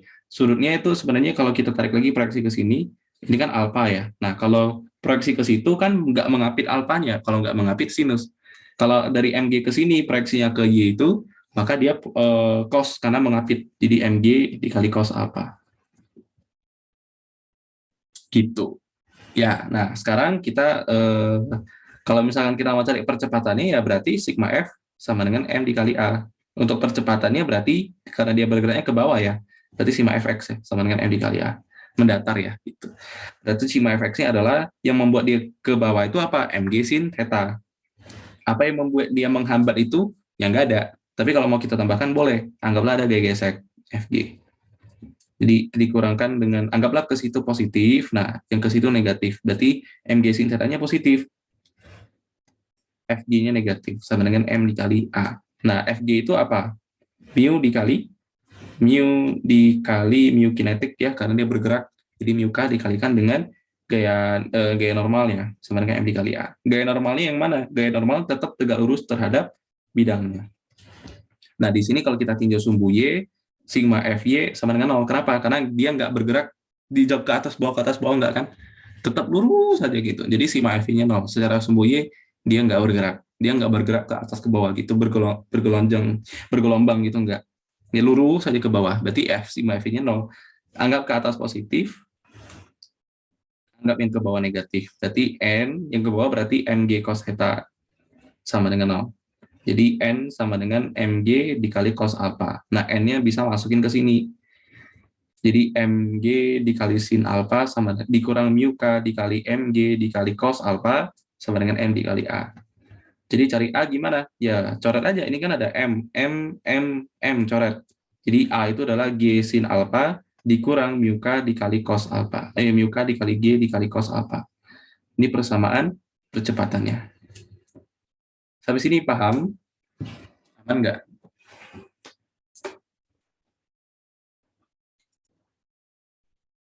Kalau aman, mau lanjut yang lebih kompleks. Kalau aman, mau lanjut yang lebih kompleks.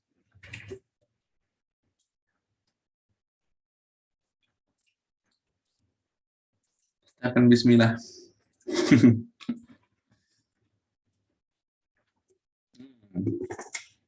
Jadi didalamin lagi nih, ini lebih berguna atau lebih kepake di sini. Dinamika rotasi. Yang masalah torsi. Yang apalagi yang soal ini. Tangga nempel di dinding, masih ingat nggak? Ada gaya normal lah. Nah, ada gaya normal. Ini ada orang di sini, berat orangnya, berat batangnya, gaya gesekannya. Ambil porosnya di sini misalkan, proyeksi ke sini. Karena di sini X, di sini Y. Ini kan proyeksi ke sini. Nanti yang W batang proyeksi ke sini.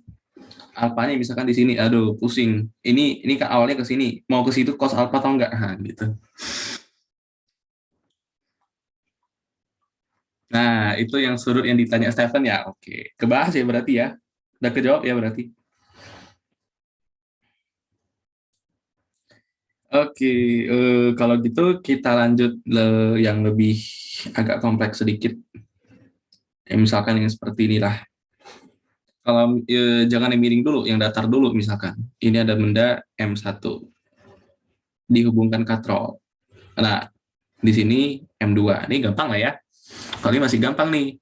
Coba kita lihat. Kita anggap katrol tidak bermassa dan tidak punya gesekan. Berarti tegangan di sini dan tegangan di sini sama atau enggak? Tegangannya sama enggak? Katrol tidak bermassa dan tidak punya gesekan. Tegangannya sama atau beda? Sama banget ya. Di sini T, di sini T. Kita anggap geraknya seperti ini. Dia bergerak nih ke bawah. Nah, kalau misalkan dia bergerak ke bawah, kalau kita tinjau si M2, maka M2 kan punya gaya berat ya. M2 punya gaya berat, M2G, M1 punya gaya berat, M1G. Tambahlah gesekan supaya keren dikit lah, supaya seru dikit. Kalau kita bahas di sini, ini masih nggak lengket ya, ini masih nggak lengket. Nah, kalau soalnya lengket, beda lagi ceritanya. Anggap lu nggak lengket.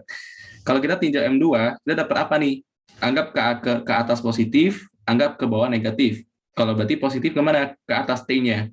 Berarti M2-nya M2G. Sama dengan M2 dikali A. Percepatannya arahnya ke bawah, ya negatif, min A. Terus, sebentar, kayaknya ada miss satu hal tentang eh, apa ya, mau bahas apa tadi, mau lupa. Nantilah seiring berjalannya waktu ya. Wah, lupa tadi. Ada satu yang miss, belum mau bahas, tapi lupa apa ya. Nantilah ya kita coba bahas. Kalau misalkan M1 gimana? Kalau kita tinjau M1, M1 bergeraknya secara horizontal. Kalau tadi kan ini kan sigma FY sama dengan M2 dikali minus A. Kalau di sini, anggaplah ke kanannya positif, ke kiri negatif. Berarti sigma Fx sama dengan M1 dikali positif A. Nah, sigma F yang bekerja apa? Ada tegangan tali secara sumbu X ya, yang membuat dia bergerak ke kanan kiri, bukan ke atas bawah. Ke kanan kiri ada si tegangan tali positif dikurangkan dengan gesekannya min F sama dengan M1 kali A. M1G berkontribusi enggak pergerakan kiri kanannya? Enggak. Tapi dia berkontribusi pada apa? M1G berkontribusi pada gesekannya. Semakin berat dia, semakin besar gesekan. Semakin sulit dia bergerak, seperti itu. Oke, jadi T dikurang dengan F itu berarti mu K dikali dengan N. Nah, biasa ada soal-soal yang menguji ini sistemnya bergerak atau enggak gitu. Pakai mu-nya statis atau kinetis seperti itu. Itu diuji seperti biasa, tinggal lihat aja sigma F-nya. Jadi sama dengan M1 dikali A. Nah, gaya normalnya ke atas. Kalau kita tinjau secara sumbu X, secara sumbu Y, dia 0 nilainya. Kenapa? Dia nggak bergerak jejak ke atas, naik loncat-loncat enggak kan? Berarti angka atas positif tadi berarti N dikurang M1G sama dengan 0. Jadi N-nya adalah M1 dikali G. Nah, N gaya normal ini atau beratnya itu berkontribusi pada gaya gesek. Tapi dia nggak berkontribusi pada sigma fx ya. Ya ada secara nggak langsung di gaya geseknya ya. Jadi T dikurang minus mu K dikali M1 dikali G sama dengan M1 dikali A. Jadi tegangan talinya itu adalah M1 dikali mu K dikali A tambah mu K dikali G. Nah, kalau mau cari percepatannya gimana? Kita hubungkan dengan persamaan 2. Berarti ini kan T sama dengan M2G dikurang M2A. T sama dengan M2 dikali G min A ya. Ini persamaan kedua. Samakan persamaan 1, 2, nanti dapat si A gitu doang. Jadi M1 A tambah mu K dikali G sama dengan M2 dikali G min A. Samakan A-nya, jadi nanti M1 ditambah M2 dikalikan dengan A sama dengan M2G dikurang M1 mu K dikali G. Atau G-nya dikeluarin boleh ya. Jadi dapat A-nya itu adalah M2 min mu K dikali M1 dibagi M1 ditambah M2 dikalikan dengan G. Cari T gimana? Masukin lagi ke sini. Udahlah capek. Itu intinya. Kalau ini paham? Kalau seperti ini paham nggak? Aman nggak? Analisisnya bisa ya. Mu KM itu dari mana? Mu K itu dari gaya gesek. Jadi gaya gesek itu F itu adalah mu dikali N. Itu udah rumusnya sih. Kenapa seperti itu? Karena dia tergantung ya bukan dari gaya berat tapi gaya normal ya. Jadi misalkan punya benda seperti ini di bidang miring, gesekannya itu adalah mu dikali N-nya yang di sini, bukan gaya beratnya gitu. Karena gaya gesek itu pakai konsep gaya normal yang harus tegak lurus dengan permukaan. Karena gesekan kan ya, gesekan kalau permukaannya seperti ini, gesekan juga searah seperti ini ke situ kan ya. Jadi dia berkontribusi pada si gaya normal bukan pada gaya beratnya. Tapi kalau dia datar ya tergantung sama kan karena M sama dengan mg juga karena dia datar. Maka geseknya juga secara nggak langsung kelihatannya semakin berat dia semakin besar gesekannya. Padahal nggak selalu seperti itu. Kalau dia di bidang miring ya makanya di rumusnya itu pakai M bukan W. Itu rumus ya, Deo. Mu K M itu rumus. Mu K dikali N ya, bukan M ya. Gaya normal bukan M. Kalau gini paham, kita coba bahas yang ini. Sebentar, wait. Nah, kalau ini paham, coba kita bahas yang ini.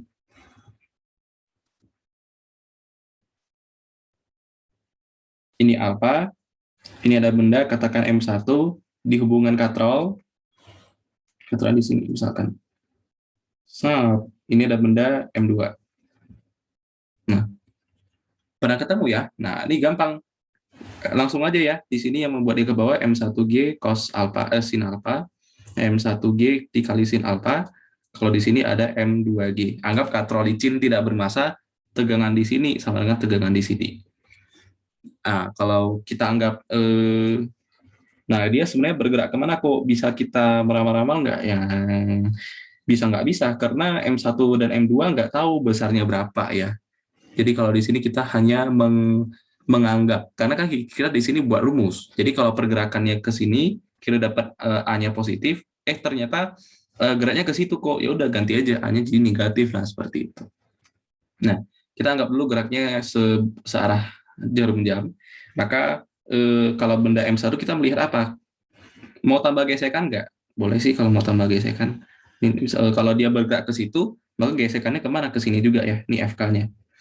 Karena kan dia bergerak ke atas. Bergerak ke atas berarti gesekannya melawan, menghambat dia. Makin lambat kan berlawanan arah.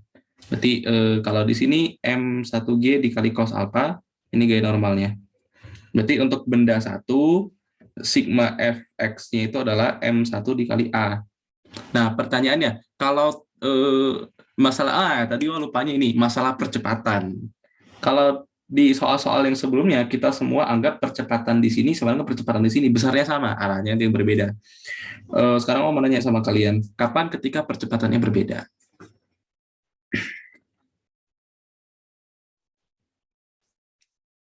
Kapan percepatan sistem berbeda dengan percepatan tiap-tiap bendanya?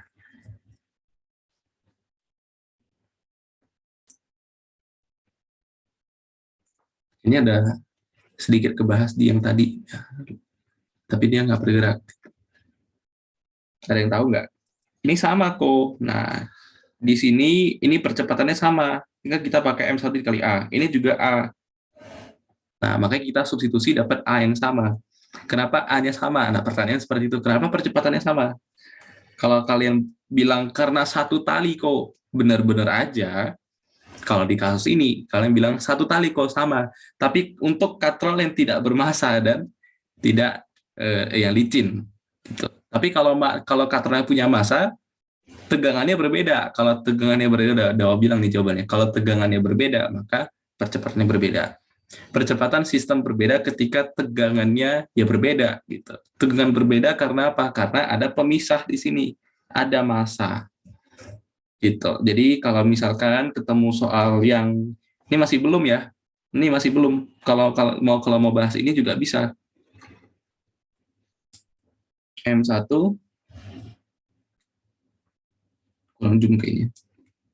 Ini M1 ya, ini M1, ini M2 dihubungkan katrol, ini M3 katakan. Ini kita katakan T1, ini kita katakan T2, ini kita katakan T. T1 dengan T2 sama enggak? T1 dengan T2 sama atau berbeda?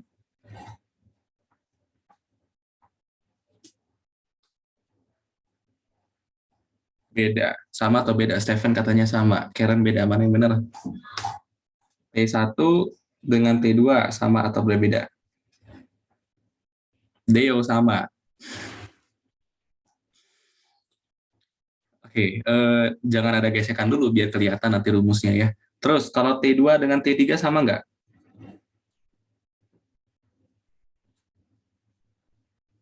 T2 dengan T3 sama nggak? Sama. Sama karena apa? Kenapa tegangan tali 2 dengan tegangan tali 3 sama? Ini konsep nanti kepake, ini soalnya 2021 keluar soal yang aneh. Aneh banget. Katrolnya tidak ada massa, anggap katrol tidak bermassa. Anggap katrol tidak bermassa. T2 dan T3 sama atau berbeda? Yang kita bahas di sini semuanya katrolnya nggak ada massanya dulu.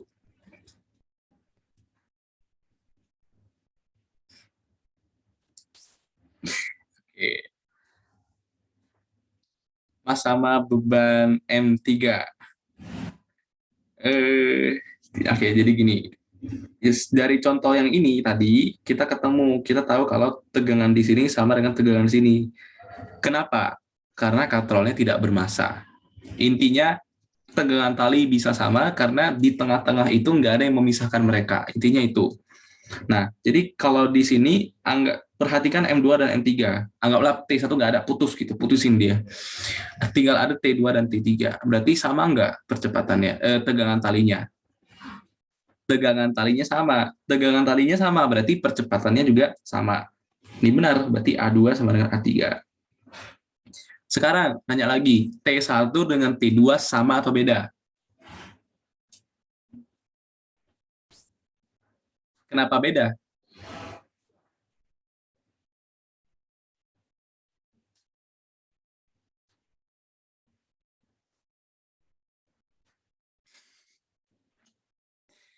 Iya, benar. Karena T1 kalau kita tinjau massa 1, dia cuma menarik satu. Tapi kalau dari perspektif M2, ada T1 dan T2. Nah, T1, ya kalau dia ke situ, T1 nariknya dikit ya.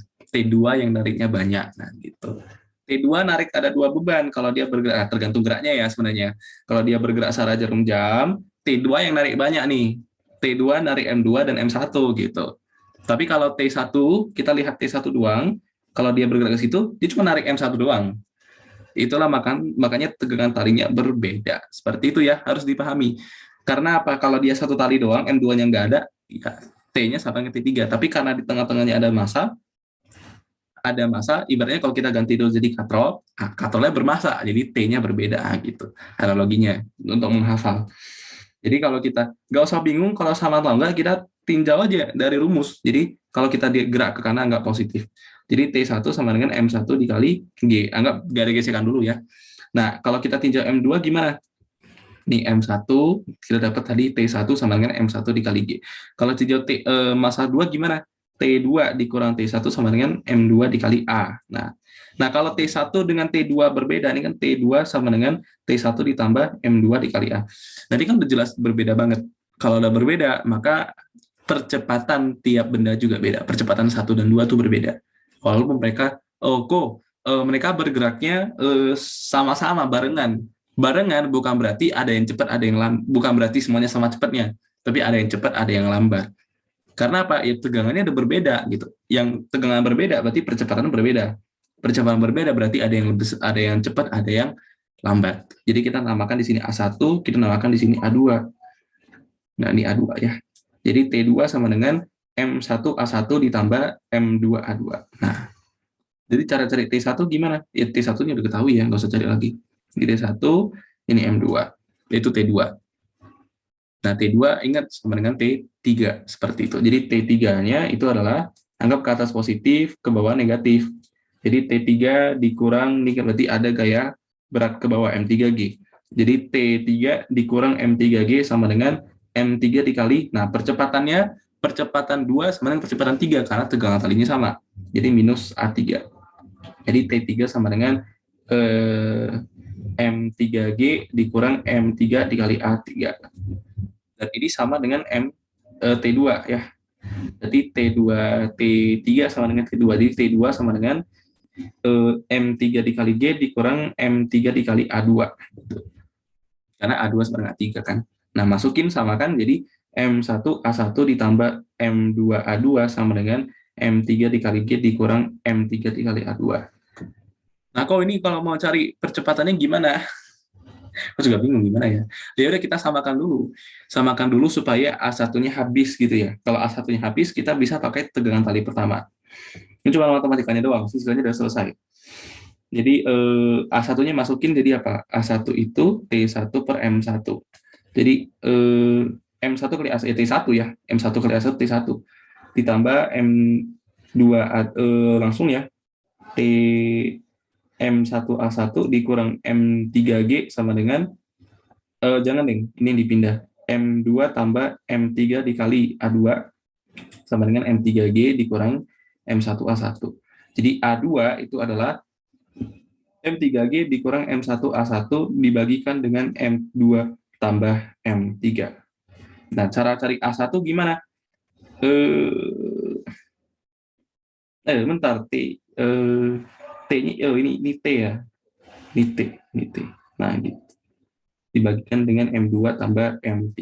Nah, cari A1 gimana? Cari persamaan T di sini. Tapi sama ya, dibalik lagi. Coba masukin, ini T berapa? T1. Ini T1 ya. Nah, coba kita masukin ke sini, supaya dapat si persamaan untuk A1. Jadi A1 itu sama dengan sekian T1 dan sekian T2, nanti dapat baru samakan dengan ini ya, supaya sama. Jadi T1 di sini jangan masukin balik ke sini, karena membalikkan aja. Itu. Balik pusing variabelnya, tapi kalau ada angka gampang. Santai aja. Ini cuma variabel, karena aku males pakai angka.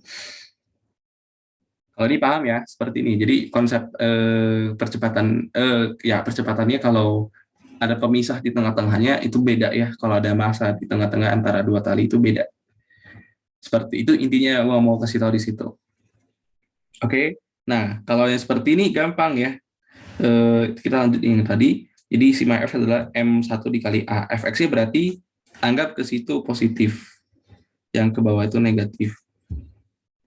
Oh, ayo. Ini kalau ini gimana kok? Sumbu X dan ini gimana? Karena ini ada yang sumbu Y seperti ini. Ya, tetap kita harus pakai ini. Yang datar itu X, di sini harus Y. Nah, gitu. Berarti kita nggak bisa lagi pakai ini, ini sumbu X-nya, ini sumbu Y-nya nggak bisa lagi. Karena ada satu hal yang membuat dia, Y lurus, lebih gampang seperti itu. Berarti mau nggak mau sigma 1 Fx ini gaya-gaya bekerjanya harus dalam yang seperti ini. Nah, gitu. Ya, proyeksi lagi. Coba kita jangan proyeksi seperti ini. Kita lihat ya. Hapus dulu. Tegangan talinya nggak masalah. Gaya gesekannya juga nggak masalah FK. Ini gaya beratnya M1G. M1G-nya nggak usah diproyeksi lagi. Tapi kalau kita mau dari gaya gesek kepake ya, ya udahlah nggak apa-apa. Ini berarti tadi M1G dikali sin alpha, ini M1G dikali cos alpha, ini gaya normal gitu. Nah, sekarang kalau kita mau tinjau sigma fx, berarti semua yang datar-datar proyeksi. Nah, proyeksinya harus dalam seperti ini. Jadi kalau si MG sin theta harus proyeksi ke sini. Nah, gitu. Cara cari sudutnya gimana? Cara cari sudutnya gimana? Nah, eh, gampang sih kalau kelihatan langsung aja di sini apa. Kenapa? Karena ini apa? Ini bendanya kan tadi. Terus bendanya arahnya ke situ. Nah, pakai sifat dalam berseberangan di SMP ini alpha. Kenapa bisa seperti itu? Ya lagi-lagi pakai ini bisa sih. Nah, tarik ujung sap gitu. Ini dengan ini pasti sama ya. Ini dengan ini pasti sama, sama besar. Jelas banget ya, jelas banget. Kayak digeser doang nih, geser ke sana. Jadi di sini alpha, di sini alpha, ini kosong, ini alpha. Ya, seling ini kosong, ini alpha, ini kosong. Itu makanya di sini alpha. Nah, terus ini hapus ya. Terus berarti di situ M1G sin theta dikalikan lagi dengan sin theta. Jadi sin kuadrat theta. Benar nggak sih? Susah ya anak orang pula nanti. Karena kan ke situ, berarti M1G-nya udah enggak perlu diproyeksi sih sebenarnya. Ya, ini nggak usah diproyeksi ya. Karena M1-nya udah, M1G-nya udah ke Y, jadi nggak usah diproyeksi. Berarti nanti proyeksi ke situ si FK-nya ya. Ini FK-nya nanti kalau ke situ, berarti ini alpha. Jadi ini FK dikali sin cos alpha. Cos, karena mengapit sudut. Nah, kalau si ini ke situ gimana kok? Nah, kalau N kan belum ke sejajar Y, berarti harus ke atas. Nah, masalahnya alfanya di mana? Nah, kalau tadi kan seperti ini. Nah, alfanya di sini, berarti di sini alfa. Terus ke atas itu kita mau cari ini N-nya tadi kan ya. Berarti ini kosong nih alfa. Nah, berarti ke situ berarti N cos alfa ya. Berarti ini N dikali cos alfa, alfanya di sini. Nah, terus si tegangan tali juga harus proyeksi ke sumbu X, harus ke situ juga. Nah, tegangan tali ke sini. Kalau mau ke X, berarti ke sini. Mengapit sudut, berarti T cos alfa. Jadi di sini warna merah lah ya. Ini FK dikali cos alfa. Ini N dikali cos alfa. Ini T dikali cos alfa, karena ini alfa di sini. Gitu. Ini M1 di cos alfa, nggak usah. Nah, gitu. Nah, sekarang kalau kita mau masukin sigma fx-nya berarti ada T cos alpha yang ke kanan anggap ke kanan positif, ke kiri negatif, berarti ada T cos alpha. Terus yang berlawanan arah dengan dia apa tuh? Ada FK dikali cos alpha, min FK dikali cos alpha sama dengan M1 dikali percepatannya, anggap karena dia geraknya ke kanan ya positif juga, M1 dikali A. Itu nah FK gaya kinetik ini kita bisa ganti jadi mu k dikalikan dengan n dikali cos alpha sama dengan m1 dikali a. Perhatikan kalau kita tinjau sumbu y-nya maka dia nggak bergerak ya, berarti n dikali cos alpha sama dengan m1 dikali g ya. Jadi masukin n cos alpha sebenarnya m1 dikali g. Jadi T dikali cos alpha dikurang mu k dikali m1 dikali g sama dengan m1 dikali a. Itu nanti dapat persamaannya, anggap persamaan pertama. Terus kalau kita tinjau benda kedua gampang. Benda kedua anggap ke bawah, ke atas positif, ke bawah negatif. Ke bawah negatif. Berarti sigma FY-nya M2 dikali minus A. Karena keraknya ke bawah ya. Berarti ke atas kan T2, T-nya sama ya, karena katron tidak bermassa. Jadi T dikurang M2G sama dengan minus M2A. Jadi T-nya adalah M2G dikurang M2A. Nah, kalau kita masukin ke sini, nanti dapat persamaan A-nya sekian. Nanti dapat T-nya sekian, gitu. Analisisnya seperti ini. Kalau ini paham nggak? Aman nggak? Masih aman nggak? Kalau mas ngelek sedikit. Betul. Jadi ingat ya, pemilihan sumbu itu tergantung yang mana yang mulai kita bisa kita gampangkan, yang gampangin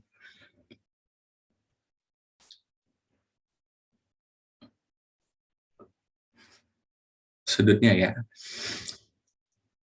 Kita bisa tahu MA dan F0 dari mana? Ya, dari pergerakan. Kalau dia bergerak, ya kalau di kasus yang seperti ini, kalau dia bergerak itu pasti M kali A. Kalau dia bergerak pasti M kali A. Tapi secara umum enggak ya, tapi kalau di sini iya. Karena apa? Karena kalau lama-lama kita tarik, dia bakalan nol. Kalau misalkan ini dibiarin ya, kalau ini sistemnya ini dibiarin, harusnya kan bergerak ke bawah sih ya sebenarnya. Jadi nggak apa-apa lah, bebas sih. Kalau nanti dia ke sini, dia bergerak secara jarum jam, eh, ibaratnya apa ya? Ibaratnya lama-lama bakalan nol gitu, bakalan diem kalau memang dia berat banget. Gitu, atau malah makin cepat atau malah makin lambat. Kalau di soal-soal dinamika seperti itu. Apalagi yang paling jelas katrol ini ya, ada katrol, ini ada masa, ini ada masa, ini masa satu, masa dua. Nah jelas banget kalau dia bergerak ke situ, antara dia diam karena dia ringan daripada M1 atau dia makin cepat, gitu aja. Makanya pakai FM kali A. Yang di sini juga sama, antara dia pas turun ke bawah itu bisa dia ngestak diem karena lebih berat yang ini, atau dia malah makin cepat ke bawah gitu. Nah makanya kita pakai sigma F sama dengan N kali A. Kalau sigma F sama dengan 0, artinya dia tidak bergerak sama sekali. Jadi kenapa di sini sigma F-nya 0 untuk benda satu? Karena dia kan nggak bergerak ke atas ke bawah ya, kalau seperti itu. Karena kan setimbang kalau kita tinjau dari sini. Iya. Kalau benda dua, W proyeksi jadi kayak bidang miringnya gimana? Gerak kerjaan banget sih kalau gitu. Bisa. Jadi kalau berarti kita anggap ini seperti ini ya. Boleh aja sih. Why not ya? Ini M2, ini T2. Nah, ini kan lurus ya. Nah, sumbunya kan seperti ini. Maunya Stefan kan gini. Ya udah proyeksi. Tergantung sudutnya di mana sekarang. Eh, ini sub. Inilah. Nah, ini sumbu. Sebentar.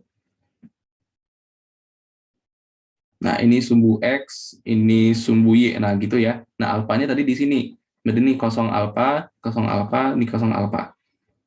Nah, ya udah. Berarti kalau dari yang ini, berarti kan M2G-nya ke sini. Ini M2G-nya. Kita mau proyeksi ke sumbu X. Berarti kan tidak ada ini, nggak ada sudut sin. Berarti ini M2 dikali M2G dikali sin alfa. Boleh? Boleh-boleh aja. Kalau kita memproyeksi ke sumbu Y juga berarti M2G dikali cos alfa. Boleh, nggak masalah. Kalau pemilihan sumbu tuh bebas. Nah, udah lurus kok dimiringin lagi itu kadang-kadang.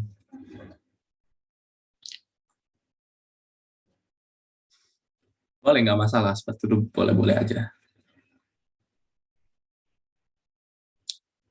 Kalau nggak ada pertanyaan, kita bahas analisis yang terakhir.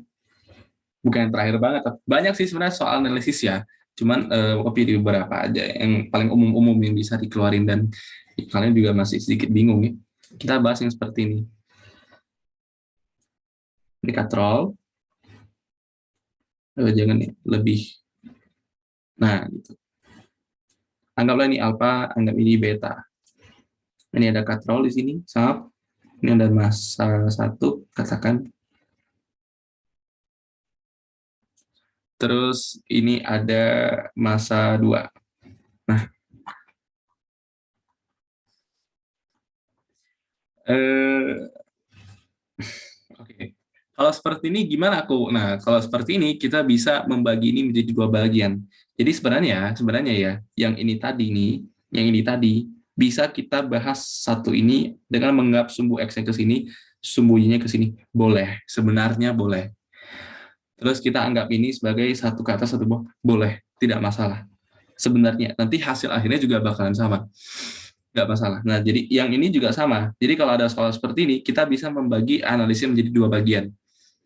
Jadi pokoknya kalau ketemu bidang miring, yang kayak soal tadi, ini ada ininya katrolnya. Nah, ini ada katrolnya, terus ada benda lagi di sini. Nah, kita menganalisis pisah boleh. Mereka tidak sesumbu juga tidak masalah. Karena memang lintasan mereka nggak sama, nggak sejajar seperti itu. Boleh. Jadi nggak usah harus, oh kalau ada gesek ke sini, oh harus sumbunya kan tadi X, Y, harus ke sini. Jadi FK dikali cos alpha. Nggak harus. Dia nggak usah dimilih, nggak apa-apa sebenarnya. Nggak masalah. Tadi mau pakai itu karena apa? Ya supaya lebih seru aja. Nggak juga nggak apa-apa, tidak masalah. Nah, sekarang kalau seperti ini juga, kalau tadi kan udah ribet ya, kalau kita pilih sumbu yang seperti ini, ya apalagi sumbu yang ini XY, ini kita sum lagi ke situ susah, gitu ya. Ya kenapa bosen tadi? Jadi gimana? Ya seperti biasa ya, kita tinjau dulu masa satu, anggaplah kalau mau lebih seru lagi, tambah gesekan, anggaplah FK1. Nah, kalau dia bergerak searah jarum jam, maka gesekannya di sini juga ya, ini FK2. Kalau dia bergerak. Oke. Jadi kalau kita tinjau, masalah tegangan tali dulu. Tegangan talinya sama nggak? Katrolnya nggak bermassa misalkan. Tegangannya sama atau berbeda tegangan tali. Kalau tegangan tali sama, maka percepatan 1 dan percepatan 2 sama atau beda. Benda 1 bergerak percepatan dengan M2 sama juga ya. Jadi A1 sama dengan A2 ya. Oke, jadi kalau kita tinjau benda 1, berarti langsung aja ya. Berarti di sini M1 dikali G dikali cos alpha. Kalau di sini M2 dikali G dikali cos beta. Oke, nah ini ada gaya normal, ini ada gaya beratnya yang di sumbu Y. Berarti ini sin ya, sorry maaf. Ini sin ya. Tuh, kalau hafal jadi lupa.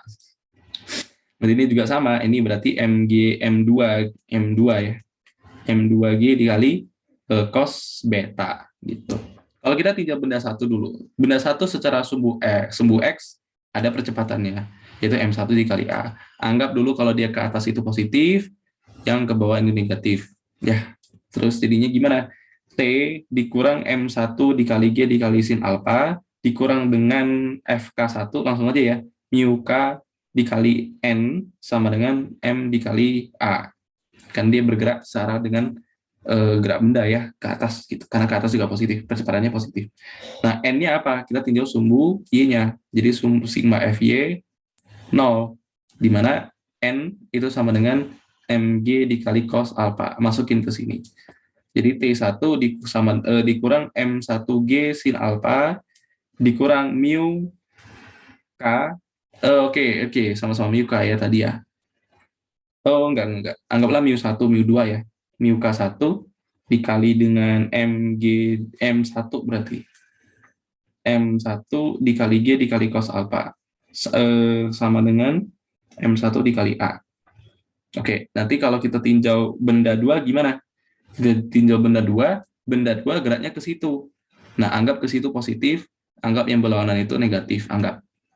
Berarti yang ke bawah itu sigma fx-nya sama dengan M2 dikali, nah karena A-nya ke bawah, geraknya ke bawah, maka percepatan juga positif. Berarti sin cos-nya nggak terbalik? Enggak.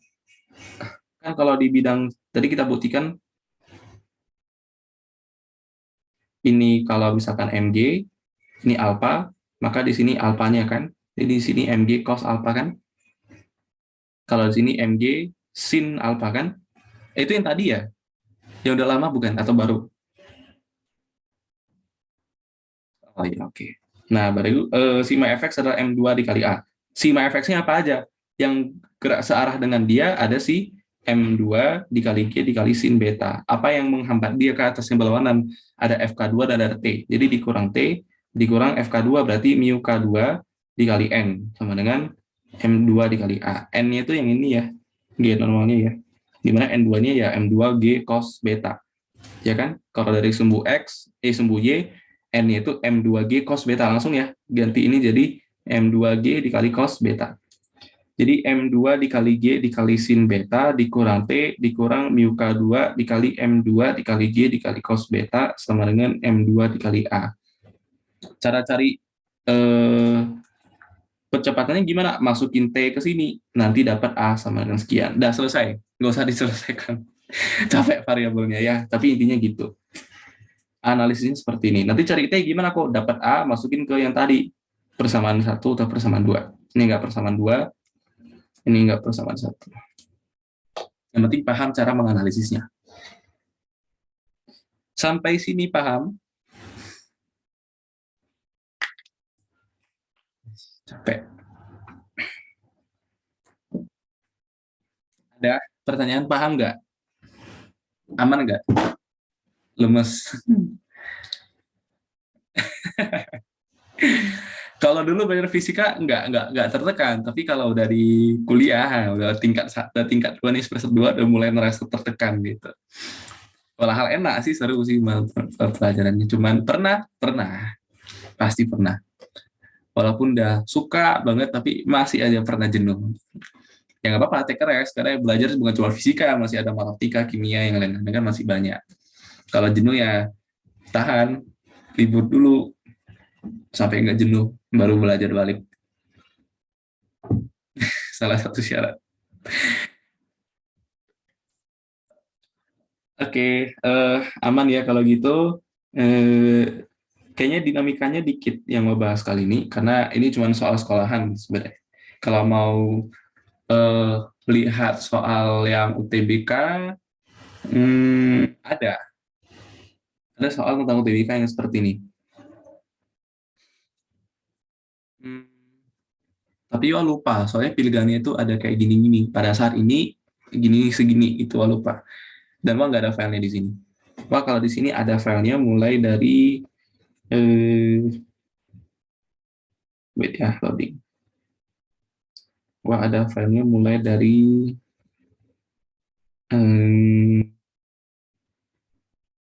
ya, usaha energi baru mulai ada soalnya di sini. Kalau dinamika masih belum ada. Usaha energi, momentum impuls nih semuanya udah ada di sini. Soal. Wah, mau share nggak soal-soal yang mau buat privat? Anak orang lain, anak orang mau nggak? Karena itu semuanya, wah beberapa juga ada ambil dari Wangsit sih.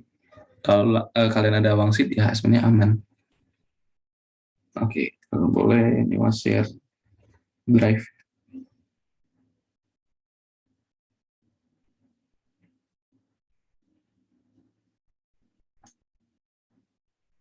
Nah tuh bonus lah, ada matematika, ada fisika, ada PK juga. Itu doang ya. Kenapa privatin orang cuma itu doang? Oh nggak privatin yang lain, pusing juga. Udah nggak bisa chat ya?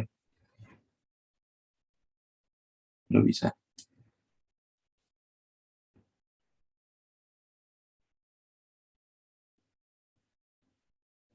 Coba dibuka, bisa nggak?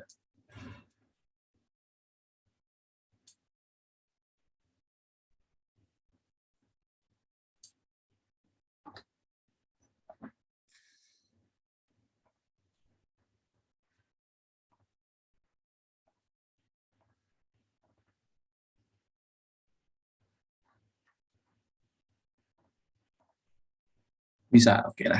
Nah, itu jadiin latihan soal ya. Ada beberapa topik yang di 2021 memang nggak ada soal UTBK-nya. Tapi ada yang masuk.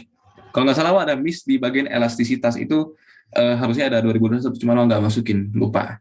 Tentang modulus Boole kalau nggak salah. Yang delta V per V. Gitu. Oke, itu jadiin soal latihan, tapi dinamika Newton masih belum ada, kinematika belum ada. Oke, ya kalau gitu bahas materinya udah sampai sini. Nanti next meeting kalau mau fisika kita bahas usaha energi berarti ya usaha energi. Nanti baru kita lihat soal-soal asli UTBK-nya ya, tahun-tahun sebelumnya. Bahasnya soal asli aja ya, capek juga karena materinya juga udah banyak. Kita bahas soal-soal asli UTBK 2019 dan 2021. Itu aja yang difokusin ya. Kalau kalian ada dan udah kalian compile, boleh send ke Wak, jadi Wak nggak usah siapin lagi, males. Jadi kalau misalnya nggak ada, ya baru pakai soal aslinya ya. Dan lagi Wak bilang, kalau mau bahas soalnya dari kalian ya. Di soal UT, kalau memang mau bahas soal UTBK, ya kalian sediain juga lah. Tapi kalau wah ada sih, tapi ya nanti kalau soal UTBK was yakin lah. Kalau soal yang lain kalian sediakan. Jadi kalau soal UTBK udah habis, ada sisa waktu, mau nanya soal lain boleh, tapi kalian sediakan. Mau soal tryout, mau soal apapun boleh. Iya, atau kalau kalian mau nanya soal dari slide yang wasen itu, soal kumpulan soal itu, boleh, boleh. Nanti send ke WA aja. Nah, tinggal paste di sini. Oke lah, kita ada 2 jam, nggak terasa setengah jamnya bahas vektor, 1,5-nya fisika. Oke, nah next meeting kita bahas usaha energi. Itu pembuatan rumusnya ada beberapa pakai kalkulus, tapi simple. Gitu. Tapi lebih intinya ke ini usaha energi mekanik. Itu biasa ada miskonsep di situ. Oke, sudah boleh live. Kita ketemu hari apa lagi kita ketemu coba? Lupa. Oh besok berarti malam ya. Ya, karena ini sore berarti biasanya malam. Violin resen tadi mau nanya ya.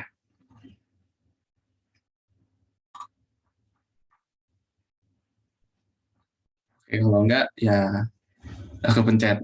Ya, kalau enggak berarti sudah boleh live. Kita jumpa besok jam 8.30 ya. Sampai selesai. Sampai jam 10 lah. Capek udah malam. Oke, sudah boleh live ya. Sama-sama. Thank you Kajol, Deo. Bye Karen. Thank you Stephen, Deo. Thank you Violin.